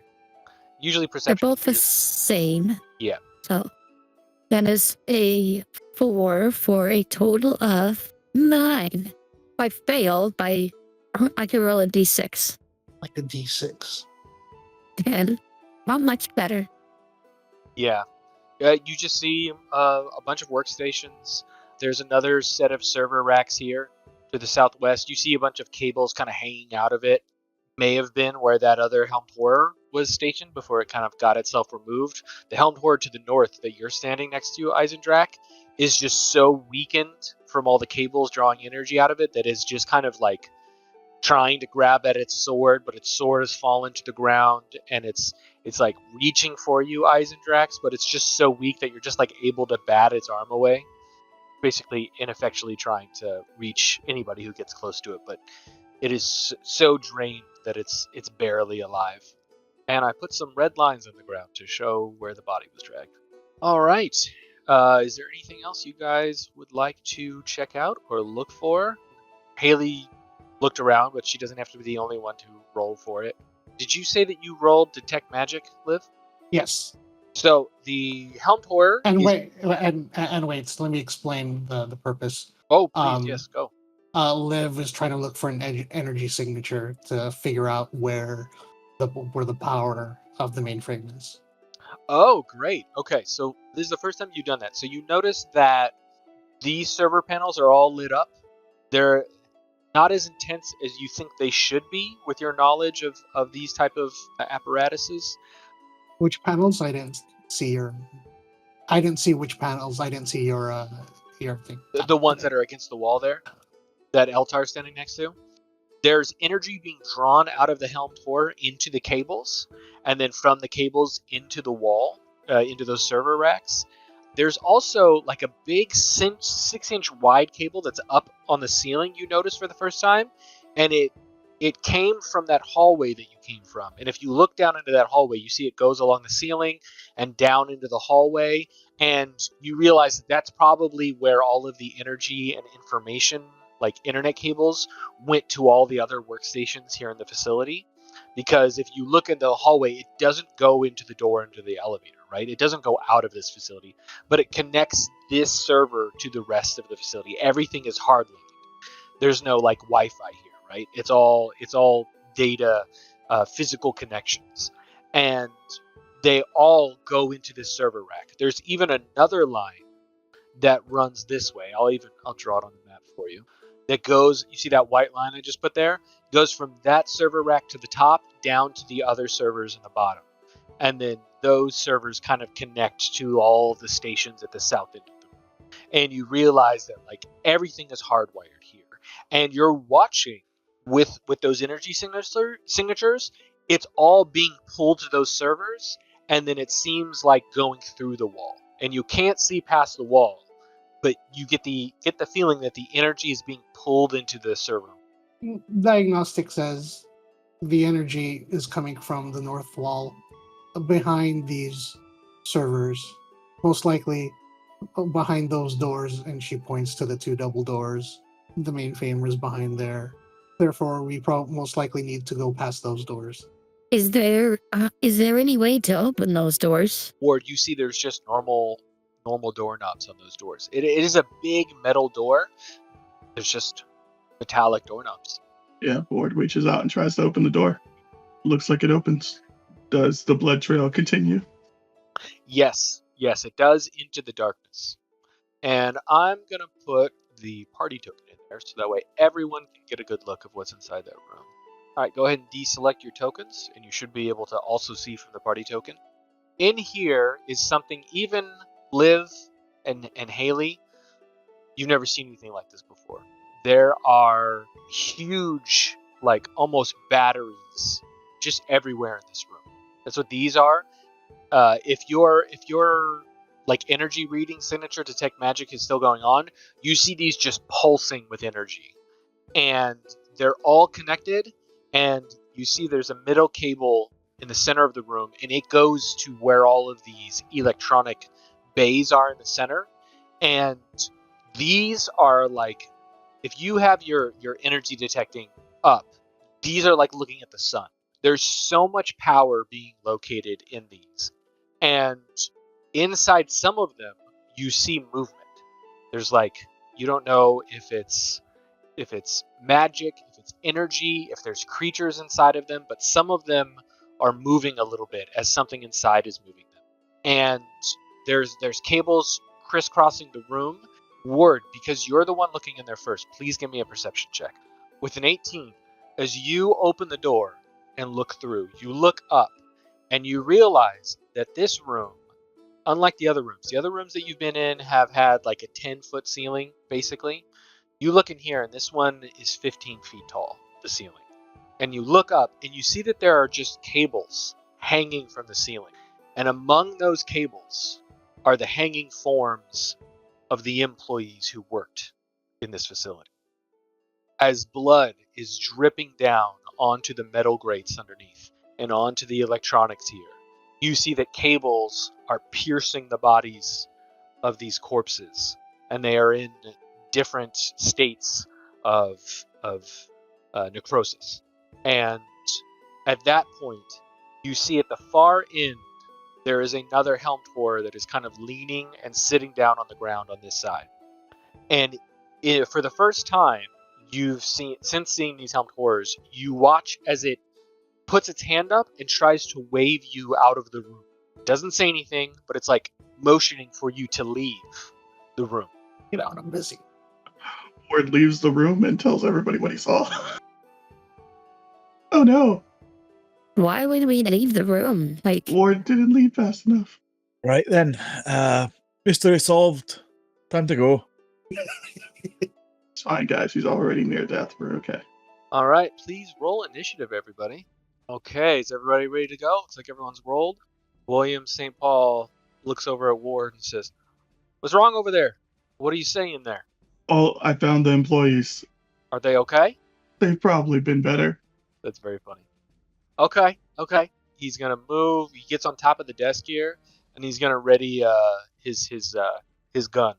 If he sees an enemy, he's gonna make an attack. Liv is curious and will start walking up 5, 10, 15. From here, she can't move any further. She doesn't see anything, so therefore she will just hold an action to attack whatever comes out. With what? With Are you gonna do a melee attack crossbow. or crossbow? Okay, great. Good to know. Haley, what would you like to do? I think Haley will move back, use her action to move away. She'll come down here and attempt to hide behind this partition. Yeah, I can see that. Go ahead. That is I get a D4 too.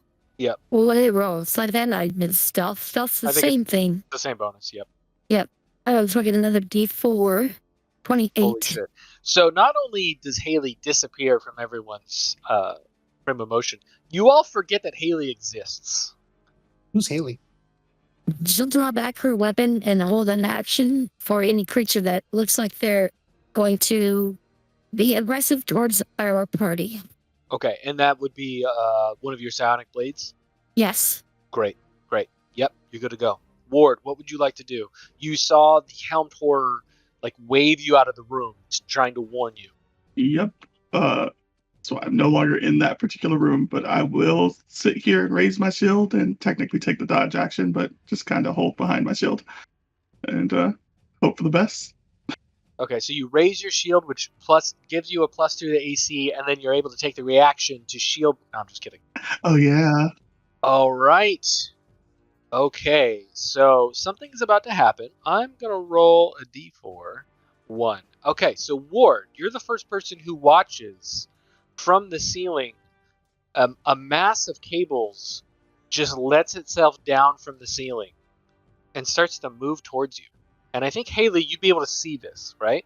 I think that's Haley. That's correct. So you watch it, and it's a mass of cables that just pulled it away from the ceiling. I don't know if that's enough to be a trigger for you. I would imagine so. Like, unless it looks like it's got flowers for Ward, I would like to make an attack. And you have advantage because you definitely, I don't even see the point in rolling. And I will roll one more for outlet accuracy. 20 definitely hits. Yep, roll that damage. 10 points of damage. Very nice. All right, you connect. The cable hits them. All right, I see. I need to do something here. Give me 1 second. All right, I think that fixed it. Yep. All right, now it's displaying the right HP. You connect, and that is your reaction. I don't think anyone else can see them. All right, Ward, it's coming down to you, and I think, Liv, you'd be able to see it now, and so would St. Paul. So, Liv, why don't you go ahead and shoot with your crossbow? That's enough to hit it. 9 points of damage. Very nice. That is enough. Oh, max damage again? Jesus. It is now bloodied, and Ward, it has now reached you. Its cables reach around you and roll a natural 20. At disadvantage? Oh, yeah? Oh, very nice. I was about to be really impressed. 12. All right. So the cables just kind of, it walks up to you, and it like whips the cables out around you to try and grab you and squeeze you. But because you're like moving back and forth, it doesn't find purchase on your body, and the cables just kind of fall to the ground and restrict back to them. All right. Good stuff. And I'm very sorry about this, Liv. The cables that are inside the helmed horror retract. And I'm going to roll a d4. 1 to 2 is Eisendrach. 3 to 4 is Liv. Eisendrach, this cable blight is going to try and attack you. I don't think a 13 hits. But no, it does not. Okay, great. And that's all it can do for now. Cable blight removes itself from the server behind St. Paul and Haley and uses its special ability, Tangling Cables. Looks like it just barely misses you, Haley. Oh, yeah. It definitely misses you once it goes back that far. So the cables shoot out and try and wrap around William St. Paul. He's got to make a strength save. All right, luckily he's able to move out of the way as the cables just kind of come out of this cable blight in a cone and just wrap around. And Haley, you get like a front row seat from this as they come all the way out to you and just get within inches of your face and then slam into the ground and suck back into the cable blight. You watch as like things on the ground, just random detritus from this office, get pulled into the cable blight. But William St. Paul is able to dodge out of the way. And that is their turn.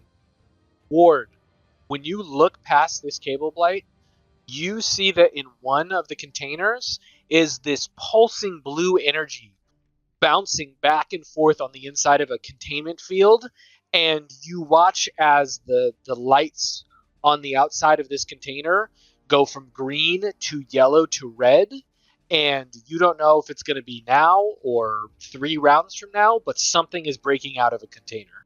Lord will scream out a summary of that. Oh, I've been rolling privately this whole time. I am very sorry. I'm going to roll something privately. Ooh, okay. And now I'm going to switch to public rolls so you guys can see my rolls from now on. Eisendrach, you are up. You have a cable blight in your face. In my face? So it looks like I'm equidistant from 2 of them. There's one to the east, right here. The one that was kind of infesting the Helmed Horror is now attacking you and Liv. It missed when it tried to attack you, though. Oh. So we got one there. There's one next to Ward, and then there's one next to St. Paul. Ew. Well, the one next to St. Paul, Eisendrach's going to raise up his hand, and as he does, a giant earthen hand arises out of the ground, mimicking his motion. Give me 1 second. Why are there no easily searchable images of the stone hand from the D&D movie? You think that'd be really easy to find? Ridiculous. All right. So the hand is trying to grab it, so it has to make a strength save. That's a 4. That fails. All right. What happens now? He's just grappled? He is restrained, and he takes 8 points of what is it? Bludgeoning damage. Very nice. Very nice. And that'll be my turn. Right. Mind sliver to the bugger in front of the tin can. All right. The one to the west of you. What is that? An intelligence save? Well, you'll love to know these guys are extremely intelligent. No, that's a 7. A failure. Max damage. Oh, nicely done. 6. Seeing these things come out of the wall, I'm gonna back up. Yeah, it's fine right here. Ward, you see another containment field. Instead of energy this time, you see just a massive metallic form inside of a large container. Well, actually, it'd be huge because the creature is large. And let me do a private roll real quick. Ooh, also bad. Okay. St. Paul is not happy about having this thing in his face. He's just going to attack with his weapon because it is restrained, so he's going to have advantage. 14. I think 14 still hits. Yep. A 17 hits. Ooh, max damage. Very nice. And then he's going to jump off. I can't remember. Can it take attacks of opportunity when it's restrained? But yes, it can, but at disadvantage. Let's look at it. Restrained. Speed becomes 0. Attack rolls creature. Creature has disadvantage on saving throws. Attack rolls have advantage. Attack rolls have disadvantage. Yeah, it could. It's just disadvantage. Down to 10 misses. Very nice. So he gets away and moves back, and he's like, "What the hell is that thing?" Liv, you are up. You got one in your face, but it is currently like a little woozy from getting mind slivered. Liv gets on her tippy toes, and then from her heels, you see 2 wheels pop out as she disengages and moves behind Altar. And then bonus action. Oh, that's it.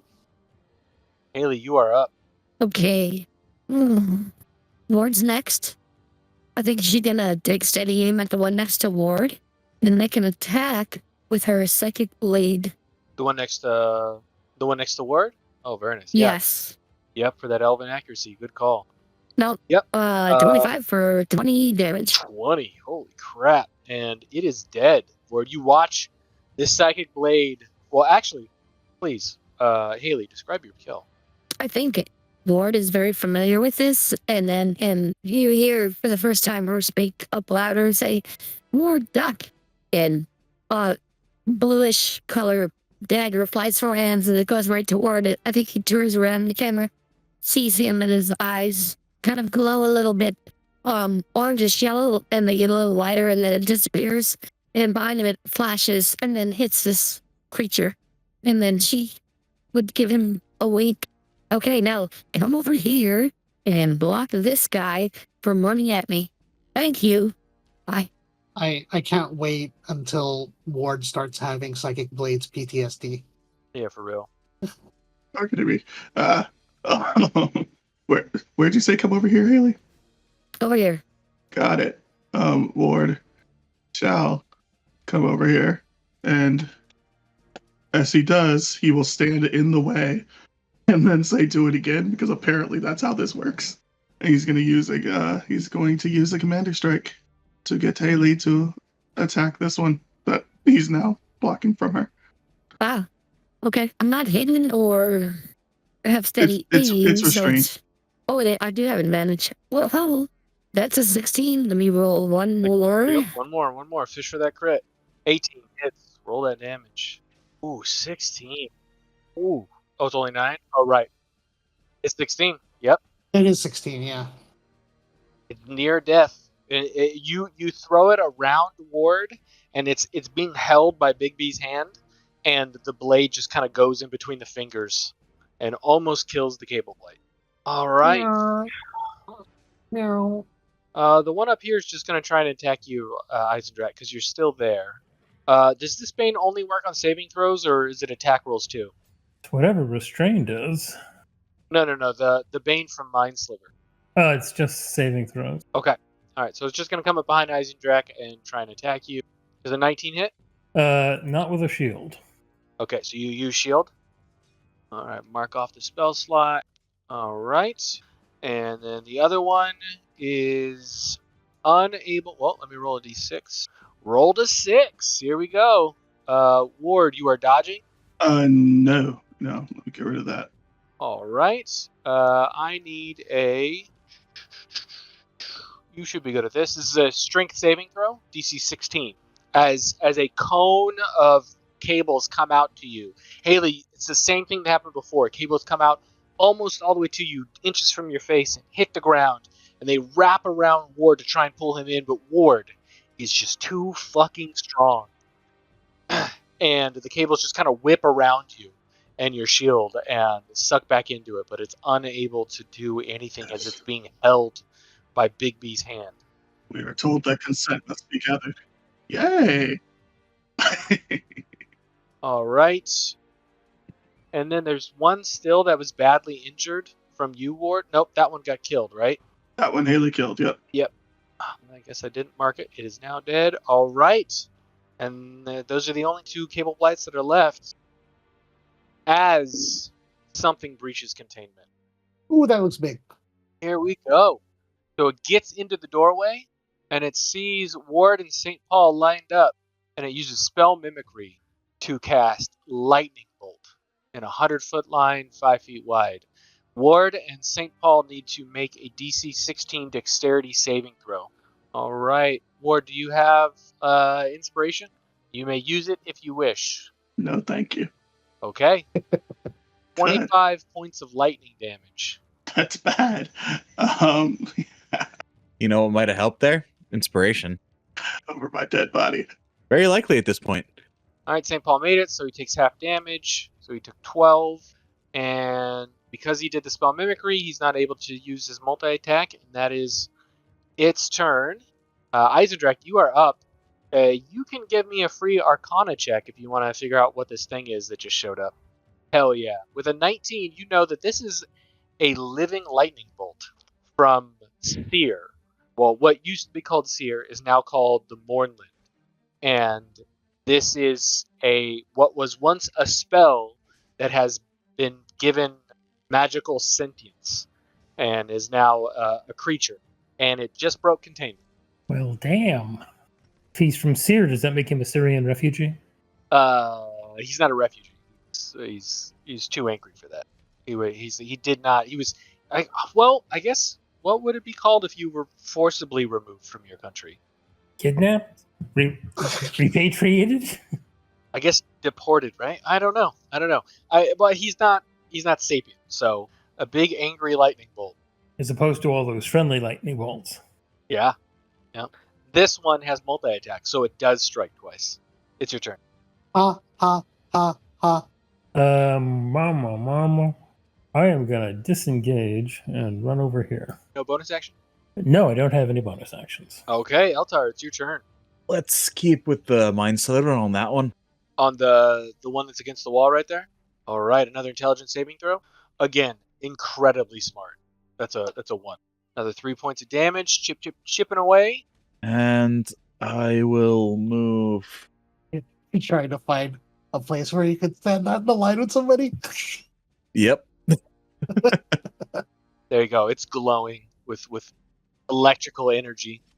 Right, that is fine. Hope it doesn't go here. Oh yeah, there's 3 of you. Holy shit! All right, so you did Mind Sliver. Any bonus actions? Do I want to go there? I don't want to go there towards it. I mean, right? I think that there is fine. Yeah, that's probably better. There you go. You're not making a line with anybody except for Ward. Actually, there. There you go. Let's hope it doesn't go here. No, I'm just messing with you. Feels like we're playing Battleship at this point. All right. In the next room, you hear another container just get destroyed, and something moves forward. Boom, boom, boom. You hear the metal grates creaking under the weight of something. But it's not going to be able to get past the... You watch as something metallic moves up next to the living lightning bolt, and you see just like trails of electricity bouncing back and forth between this thing that's in the other room and the lightning bolt, as if the electrical energy is being shared back and forth as these tentacles of electricity are bouncing. And William St. Paul is up. He goes, well, I made a mistake of where to stand. I'm going to move now, and let's try and take out this cable blight here. Eisendrach, you mind if I kill this one?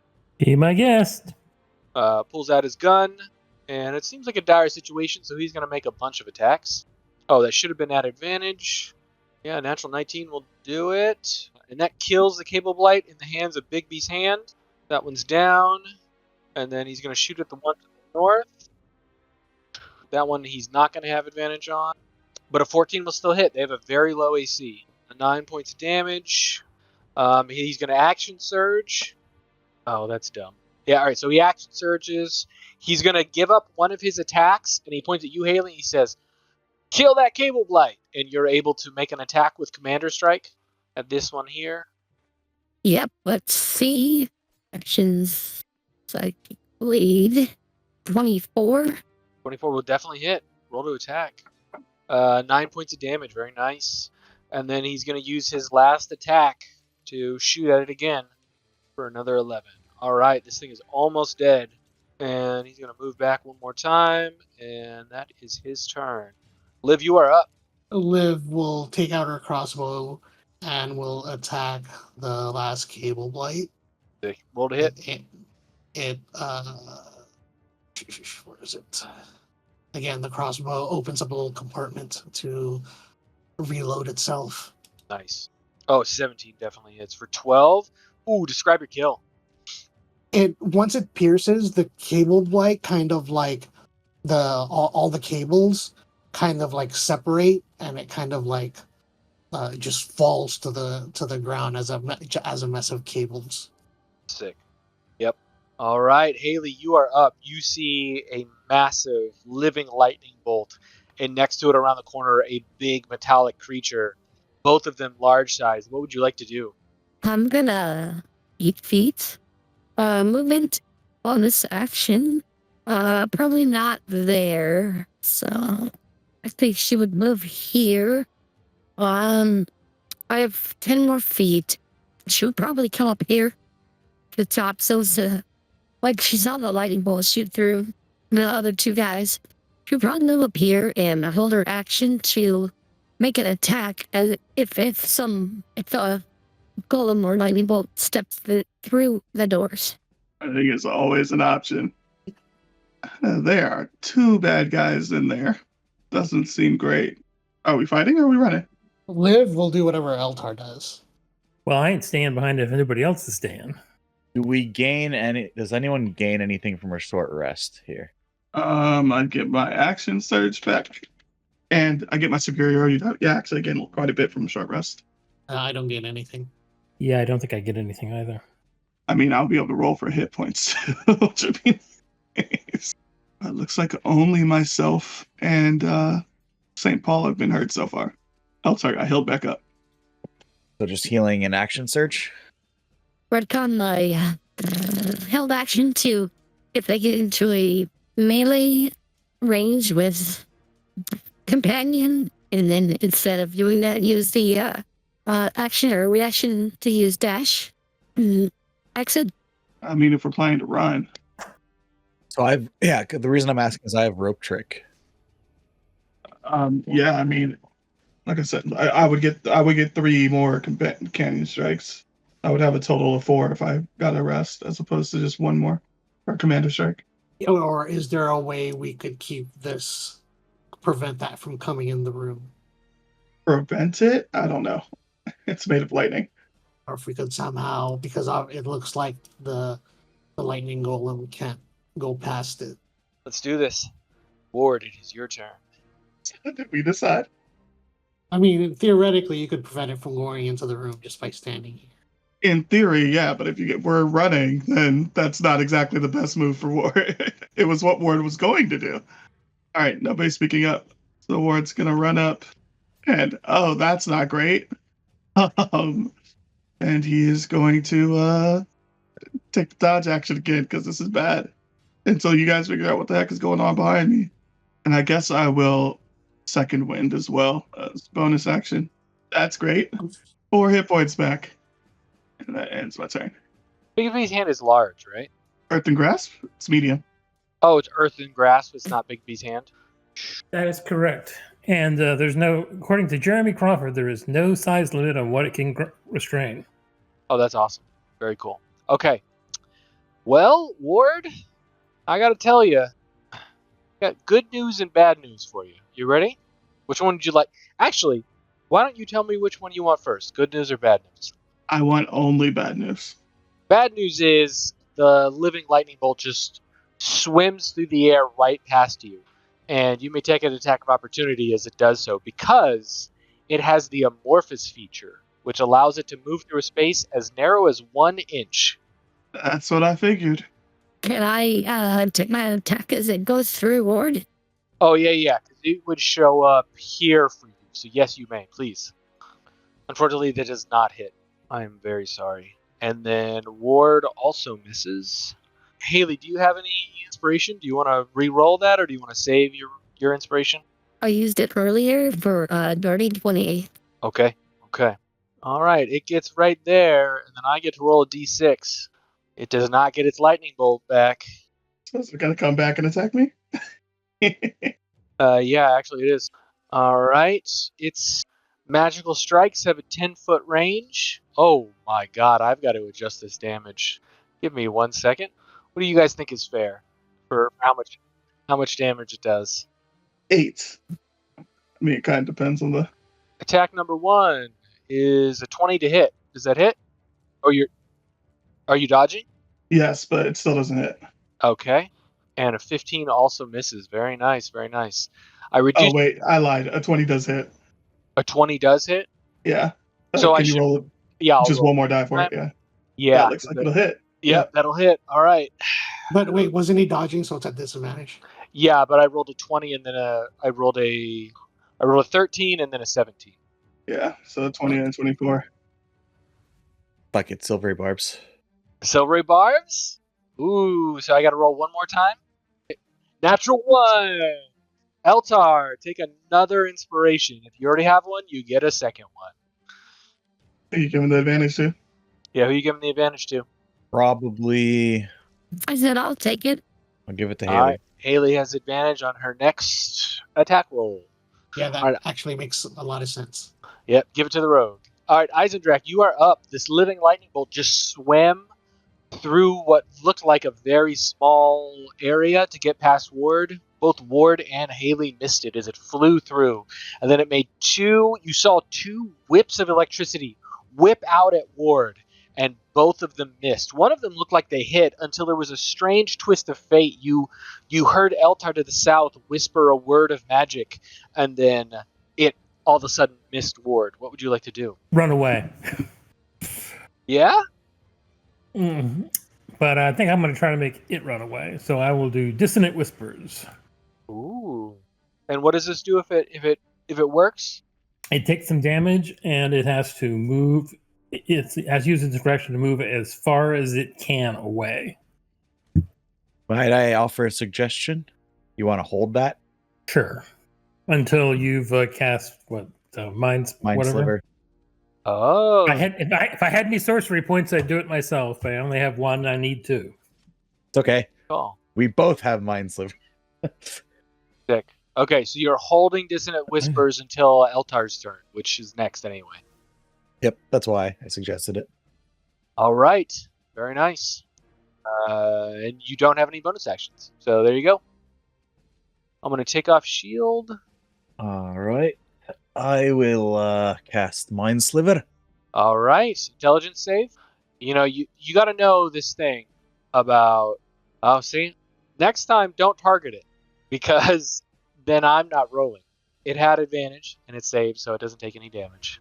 I know we're used to targeting stuff, but because of the mod that I have installed, it's automatically going to roll it. Let me roll it, because I'm going to roll worse. Eisendrake, you see It magic... has to make a wisdom save. Yeah. Wisdom save, all right. Because it has a 3 intelligence, so the fact that it saved is wild. It does have magical resistance, though. That is exactly what it needed. Ooh. Okay. Is that half damage? So it still takes damage. It just doesn't have to move. Didn't we have the same spell DC? Mine's 13. On a successful save, it takes half as much damage. Yep. So 6. Well, Very nice. It's taken some damage. Yep. You're kind of stuck there. Yeah. I used my breath weapon, but it's lightning, so I think it might be somewhat resistant. Yep. I apologize. I shouldn't have laughed like that. Would you like to move or anything, Eltar? If I move there and it gets its breath weapon back and go a line this way would hit. Would you split a line down like two squares? No, that's fucked up. I feel like that's really mean. No, I wouldn't. What do you mean split a line down 2 squares? Like aim it so it's going and hitting, because that like breaks the whole idea of the 5 foot wide rule. Like, oh, then I'll make it so it hits a 10-foot area by just going down a seam. Okay. Like, I don't think So, that's I step and I duck. okay. I go prone. Okay, interesting. Okay, I'm hoping this is like a desk. So it is. I'm essentially trying to crouch under the desk. And you're short anyway, so. Yep. Hell, you could just go prone. Yeah, I think he did. All right, that's it. Well, Ward. Look, it's barely injured. We've got him. Okay. Ward is fine. Okay, here we go. Let me check the damage on this. Yeah, well, all right, we'll see how this goes. Does an 18 hit? No. All right, second attack. And that also misses. Man, dodge is coming in clutch. But you see just a nasty creature in front of you. Yes, I do. And you see there's electricity bouncing between these different nodules all over this metal form. Its lower half of its body is actually a ball. And as it came forward, the ball rolled, but the body stayed stationary on top, because of sensors keeping it upright. And the sound you hear of like bang, bang, bang are actually its huge arms slamming into the ground as it moves. And this thing is nasty. And that is its turn. All right, William St. Paul, seeing the two creatures, says, "So are we getting out of here, or are we fighting? What's the plan?" Okay, then he's gonna move forward 10 feet, and he's gonna shoot at the lightning. Jesus Christ! He started with an inspiration, same as everybody else, so he's gonna roll again. That definitely hits, and the damage is what? I'll just roll again. Look, I just rolled the exact same anyway. Alright, so this is his first attack. He hits it for 11. No, he's going to shoot it again. Natural 20. nice. Alright, 32 points of damage. This thing went from being a problem to near death. And Excellent shot, Mr. St. Paul. he looks back Way to at go, Billy. he looks back at Eisendrake and says, "All right, let's get out of here then." As he teleports behind Liv and Eisendrake, and then uses the rest of his movement to get into the hallway, because he believes you. Liv, you are up. You see a near-death lightning bolt, or a living lightning bolt in front of you. You see comes out of her top hat, a little arm with a monocle on it, lines up with her visor as she points at her crossbow as it reloads. That definitely hits. Please describe your kill. So basically, the bolt seems to have a vial in it, and then as it hits the lightning thing, the vial bursts, and what you see is like it gets engulfed in a cloud and turns into a temporary lightning storm, but then it fades away as if like a lightning storm is passing, and as like the weather clears up. Nice. So are you just saying it's flavor that it's lightning damage? Yeah, it's just Flavor? flavor. Okay. Yeah. Because if it was not flavor, you would have healed it. All right. Any bonus action, any movement? Olivia says, "I will take cover in the hall," Nice. and then we'll say to Mr. St. John, "We have killed the lightning creature. There's only one creature left. I believe we can take care of the rest if you'd like to return." You watch as he's like mid-run, and then he stops. He just like put his hand up on the wall, and he goes, "All right, well, okay, well, I'll come back then." Haley, you are up. Unfortunately, there is no target within view. What would you like to do? Oh no, sneak forward. Would you like a stealth check? Yeah. If you're trying to not, well, I mean, you already have advantage, so I don't know if you need a stealth. Oh, that's right. You can just dash, so you can go anywhere in the Yeah, room. yeah. And then I will make an attack. That bleeds dex. I'll roll another d20. Yeah, that hits. That hits. So what kind of damage is this? A Psychic. psychic. Yep. Yes. Nice. 16 total. Nice. You do some damage to it. I moved from here 45, so I have 15 more. I'll probably move over here. Is that right? Yeah, I got one more. Hello, friend, move. Okay. Did you take a bonus action during that whole time? Oh, you dashed? Bonus action dash. Yes. Okay. Then you're good. Ward, you are up. Should I let it in so you can see it? Mostly looking at Eisendrache since everybody else is hiding in random places. Can I make a suggestion? Sure. I can see it. If you normally stuff can't attack around corners. Sure. I don't know if that's a place for me to move. Yeah, there's stuff in the way. Like there's a big, what you know to be a computer tower with a monitor on top. Like you could use your action to move that stuff, and push it out of the way, and then you could move into that. But that would basically be your action. I would. Can I? And just can I argue that would be considered item interaction? Like somebody would. It's too big. Oh, it's too big. Okay. If it wasn't, I mean, like its size on the map is its size. It is 5 foot across, 2.5 feet wide. Like it is. I know Ward's Warforged. He's strong, but it's big enough that it would take some time to move it. It would be his action, unfortunately. Yeah, not a problem. Oh, because you're talking about moving the tower itself too. Yep, the tower and the monitor. And also, I will say that if you move there, Ward, it's just going to come south into the room. Like, Yeah. yeah. I was considering moving here because I don't think it can come south into the room if I'm still standing That's here. weird. Yeah. But it would give be like there. a line of sight possibly for Eisendrache, which he does not have now. Oh, that's true. Yeah, you're totally right. It wouldn't be able to get past you at that point. All right, cool. I'm gonna re-dodge and then step back. Okay. It's gonna try and slam at you, but it will do so at disadvantage. Oh no, that's not back. That's back. You're trying to give it a hug? That misses with a 10. I added to the do-si-do. He's gotta miss me somehow. There you go. That'll end my turn. Eisendrache, you are up. Well, I can't see anything. But now can I see that Ward is fighting something? Yeah, here, this thing would be lit up a little bit, so let me see if that will help you. But you saw something take a swipe at him as he moved down. Hang on a second. Let me check something. Yeah, the thing is, if I can't see it, I can't really do very much. Right. I mean, there's nothing stopping you from moving. Yeah, Yep. You could hold Oh, your attack. You could move to the south a little bit. Yep, you can move forward, definitely.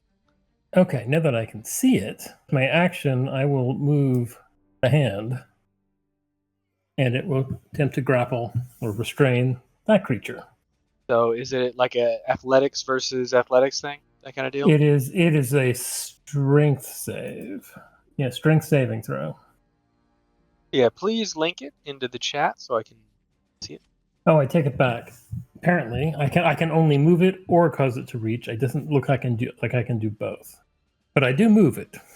All right, so it's there now. And does it count? Does it like fill the space? I would say it probably does. Range, medium hand. I mean, it is a physical thing. It is not Right. some wispy spell. Yeah, Right. It doesn't have an AC or anything, right? So it's like, but it says it's made from compacted soil, so it has physicality. So I would say you can't move through it. right, but And how do you resolve, let's say, a push? yeah, like there's just no way for me to get like that. It seems unfair to have something that you cannot get past. You know what I mean? Well, then yeah, that sounds like a DM ruling. I mean, in theory, it probably can't get past it and me in the same time, so you'll probably have another chance to grab it next turn. So I'm gonna treat it like a spiritual weapon. It's an object. It's not a creature, and therefore objects cannot take up squares. So it's there, but it's not like it's in the space, but it's not blocking the hand. Maybe difficult terrain. Because like spiritual weapon, you can't target a spiritual weapon, right? The same way I can't target this. So it's the same rule. Right? It's gonna move up and try and attack Ward. Because it can't attack the hand, right? It can't do anything to the hand. So It can try, it just can't succeed. don't think an 11 hits. Nope. Oh, ignore that. I hit the wrong thing. So it would be the lower of the two. So that'd be a 17. Also misses. Yep. Oh, sorry, Eltar, I skipped you. Please, Eltar, take your turn. But we know what it does on its turn, so I'll just move it back up. Eltar, it's your turn. Also, just hold your action and wait for it to come do that. I'll pop my head up, I guess. So You can see it through the doorway on the other side of the earthen hand. that's true. But I'm crouching. I don't think I'd be able to see it. I'm like prone on the ground. Right. So you'd have to spend half your movement to get up. Yep. I'll cast Mind Sliver on it. All right. So you stand up. Ooh, unfortunately, that's a 15. Yeah, it saves. I rolled really good. And seeing the lightning gone, I'll stay standing. It moves up. It misses twice. It can now see it here. St. Paul can see it. It's going to shoot twice. And for the first time, you watch as the bullet pings off of the shell of this creature and does no damage. And St. Paul looks around and goes, well, shit. Anybody got magical weapons in here? Liv taps St. Paul behind, and when he turns around, she nods. Oh, okay. Well, where's that sneaky little Haley? Where are you? Hey, I'm over here. Can you see me? All right, he uses Commander's Strike and tells you to make an attack. All right. An wanna know- 11. You want to know something wild? Hmm. An 11 hits. What?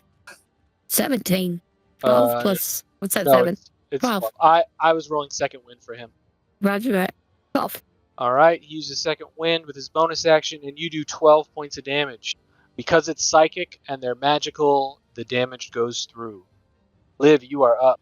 Liv will go in and poke her head, and she will take her crossbow as it reloads automatically and attacks. That hits. For 8 piercing damage. Is your weapon magical? Yes, it is. It is infused. With repeating shot? Oh yeah, with a repeating shot. All right, well, give me 1 second. Yep, that makes it magical. That goes through. Nicely done. Some damage to it. Anything else with your turn? Any bonus actions?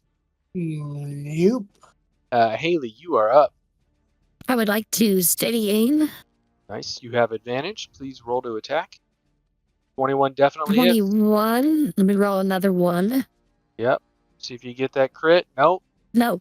Man, you're going to get it one of these times. Ooh, 14. Very nice. Okay. Very nice. Ward, you are up. This thing has been taking damage, but there was a kind of a terrifying moment when a bullet whizzed past your face and then ricocheted off and went the other way past your face and hit a wall. So that was kind of scary, but it is now your turn.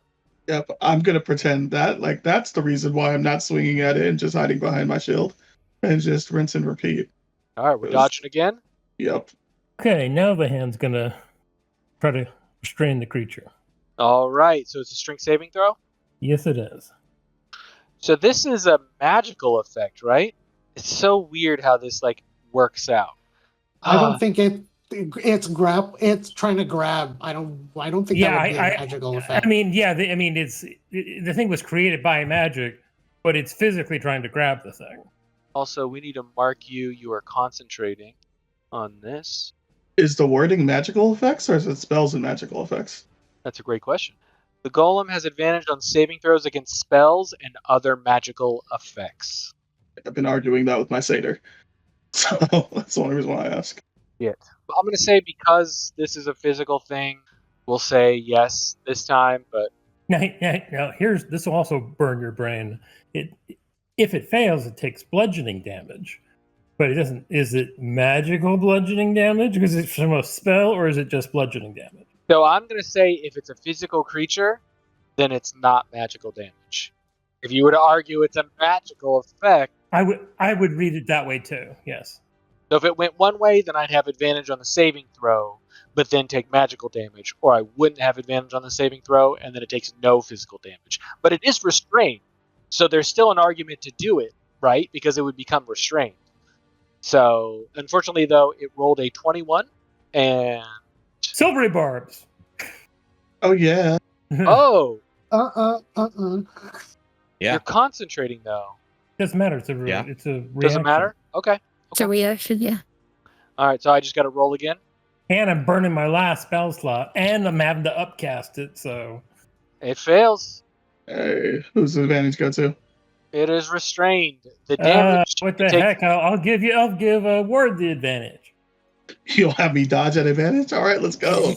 I was rather hoping he might attack it. I don't have a magical weapon. Okay, yes. So I'm going to argue that Eisendrak would know that Ward has no ability to damage the lightning golem.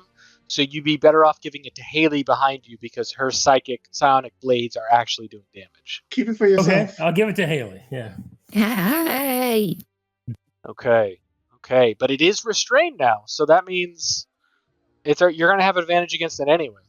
Oh, if that's the case, if that, then maybe you should give it to Livia instead, because Haley's automatically going to get advantage. Well, we all do, so that really doesn't matter. Yeah. Yeah, it doesn't matter. Give it back to me. You know what doesn't get advantage? Mind Sliver. Mind Sliver. Do you want him to have advantage? Actually, he technically does get advantage. So Mind Sliver. Oh, I hit the wrong thing. Give me 1 second. It doesn't lose its magical resistance, but it's got a very low intelligence. So there you go. 9. Yay. Ooh, good roll on 5 damage too. points of damage, and now it gets a D4 on its next saving throw. Yep. And I'll just stay right there. And that's my turn. Okay, it's hit a threshold, so please give me a second. Oh, this is bad. Okay, let's. Wow. Okay. Let me roll D6. Okay. Oh, fuck. Oh boy. Okay. Well, this is bad. Got nothing to mark it with, so I'm just going to do. We're just going to say Giant's Might. Oh, nope. That's massive. As it should be. Does his heart grow 3 times normal size? We'll just say the Inspiration. So It is the Grinch golem. it has hit a threshold and is now going berserk. And because of the type of lightning golem that it is, and because of the experiments they did on it, it now on its turn is going to basically, like, what is that spell called? Blink, where it just randomly it has the effects of blink. So let me look up blink real quick because it's not here on the text. Blink or blur. Blink, he just blinks out of existence. Yeah, For blink means the he goes to round. the ethereal plane once in a while. There's a chance he will do it. Yeah. Yeah. It's like a 50% chance he blinks out of this plane of existence. Blur makes him harder for us to hit since we all have disadvantage. Wait, fuck it. I think it's more like a misty step in a random direction. Yeah, I think it is the Misty Step thing. Okay, yeah. Just the Misty Step? I'll take that. All right, so I'm going to roll a d8, and that's going to be the direction it's going to Misty Step, and it's going to move 15 feet. Yeah, when you mentioned that, I'm thinking, wait, blink dogs blink, but they don't blink out of existence. Well, I've got good news and bad news, guys. The good news is that it still has Bane on it. The bad news is that it is no longer restrained, as it Misty steps out of the earthen grasp and is behind Ward. Whew, okay. And now I need to make a decision. It's going berserk. It says that it attacks the nearest creature it can see. So luckily it's still going to attack Ward. So the Misty Step is going to make it really gross because it could Misty Step next to one of you guys, but at the moment it's just on the other side of Ward and it's going to attack. A 12 does not hit. Nope. And a 14 does not hit. Nope. William St. Paul comes in, takes a step up, and he's going to make 2 shots. Oh, wait. He knows that he cannot damage this creature with his gun. He had a superiority die. He's going to do some trick shots. He's got 2 more grit left. Okay. All right, he's going to try a disarming strike. Or not disarm, a daze strike. I was like, he'll shoot its arm off? That hits. He's going to do no damage, but now it needs to make a con saving throw. Minus a d4. Oh, there we go. Yep. It's got to be bad at this, right? All right, it's an 8 minus a d4. I mean, it's already under anyway. So 9. So it fails. It becomes dizzy. And I think it has disadvantage on... It has disadvantage on all attacks until the end of William St. Paul's next turn. So that's all of his next attacks on its turn. And then he gives up his other attack. He uses his last one. Haley, please make an attack roll. She will make it at advantage from Eisendrach. That hits. 1 more. Yep. Fish for that crit. There it is. There it is. There we go. There it is. All So right. that's 29. 29 points of damage. Ooh, it is barely hanging on. It is a near death. Liv, it is your turn. Again, she will take out her monocle and will shoot. That hits. Okay. For 9 piercing damage. Describe your kill. So what happens is that the this particular bolt has a big block on the end of it. It looks to be a big metal block, and it kind of fires, and it goes kind of slow because you could tell it's heavy. And basically, it hits the circular portion at the bottom of the golem, and really all it does is just that ball just rolls away, and then while the top part still stays there, and it just falls apart. So we're gonna stay in initiative. Don't like that. Any movement? Any bonus action? No, she'll chill there. She'll chill. All right, Haley. You notice as the different pieces of the creature fall down that there seems to be a buildup of energy coming from the core of it, and the chassis starts shaking, and energy starts pulsing out and shooting out. It's like going around Ward. It's a lance of electricity hits the chair that's next to it and burns it. Something bad is about to happen. Run away, Ward. Movement, bonus action dash. Action dodge. All right, Ward. You see that there's some type of violent reaction happening within the body of this creature. What would you like to do? Yeah, let's just go movement and dash. Get out of here. Yeah, there's a weird wall there. All right, yep, you're able to get around. Oh, sorry, that's my bad. Eisendrach, it is your turn. You see this thing. Yeah, well, I saw the wizard run away. I'm like, well, shit, if he's going to run away, I'm running away too. And dashing. Yep, go ahead and move your token where you want to be.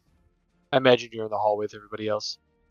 Tempt collides with a wall. Yeah, sorry about that. There's a weird wall right there. So, Eltar, I imagine you peace out too? Now everyone wants it on their way, huh? I'm climbing over this desk. All right, give me 1 second. I gotta read this text. What happens when this thing dies? Can I redo my turn real quick? Sure. Do I think that the tin can is it will be in the effects of this thing, or mainly St. Paul? You have no idea. Who do you think I should try to boost? You or St. Paul? What would your character do? Just give me an answer. I mean, I would think you would do it to Livia. That's what I think too. So this is what I'm gonna do. I use my movement to go here. Mhm. I'm going to unarmed strike Livia. Okay. I'm then going to cast Smack her silvery into the barbs hallway? on myself. Oh, you're gonna cast what? Silvery barbs. Okay. And give myself or succeeds on an attack roll. Shit. Yep, you gotta hit her first. Gotta hit her first. You want that to work. Let's go. I mean, either way, my like it's either gonna work or not, and I'll just continue my movement. So Can I give him my inspiration? I have 2 inspiration. Oh, Yeah. you have your own inspiration. Yeah. Yep. You got 2 of them. Use them. Does a 12 hit? No. Nope. All right. Continue. Sorry. Okay. Oh, please how don't you say apologize. All right. So I need a dexterity saving throw from Liv. Do you have advantage? I mean, do you have any inspiration left? The auto halfling, right? You get a reroll. No. I don't have a inspiration either. I used it already. Good, Tom J. Can I get my inspiration to live instead? Yes, you can. Uh, It's nasty. You don't have to use it. 14 also. You failed, so you get to add. You can add stuff if you fail, right?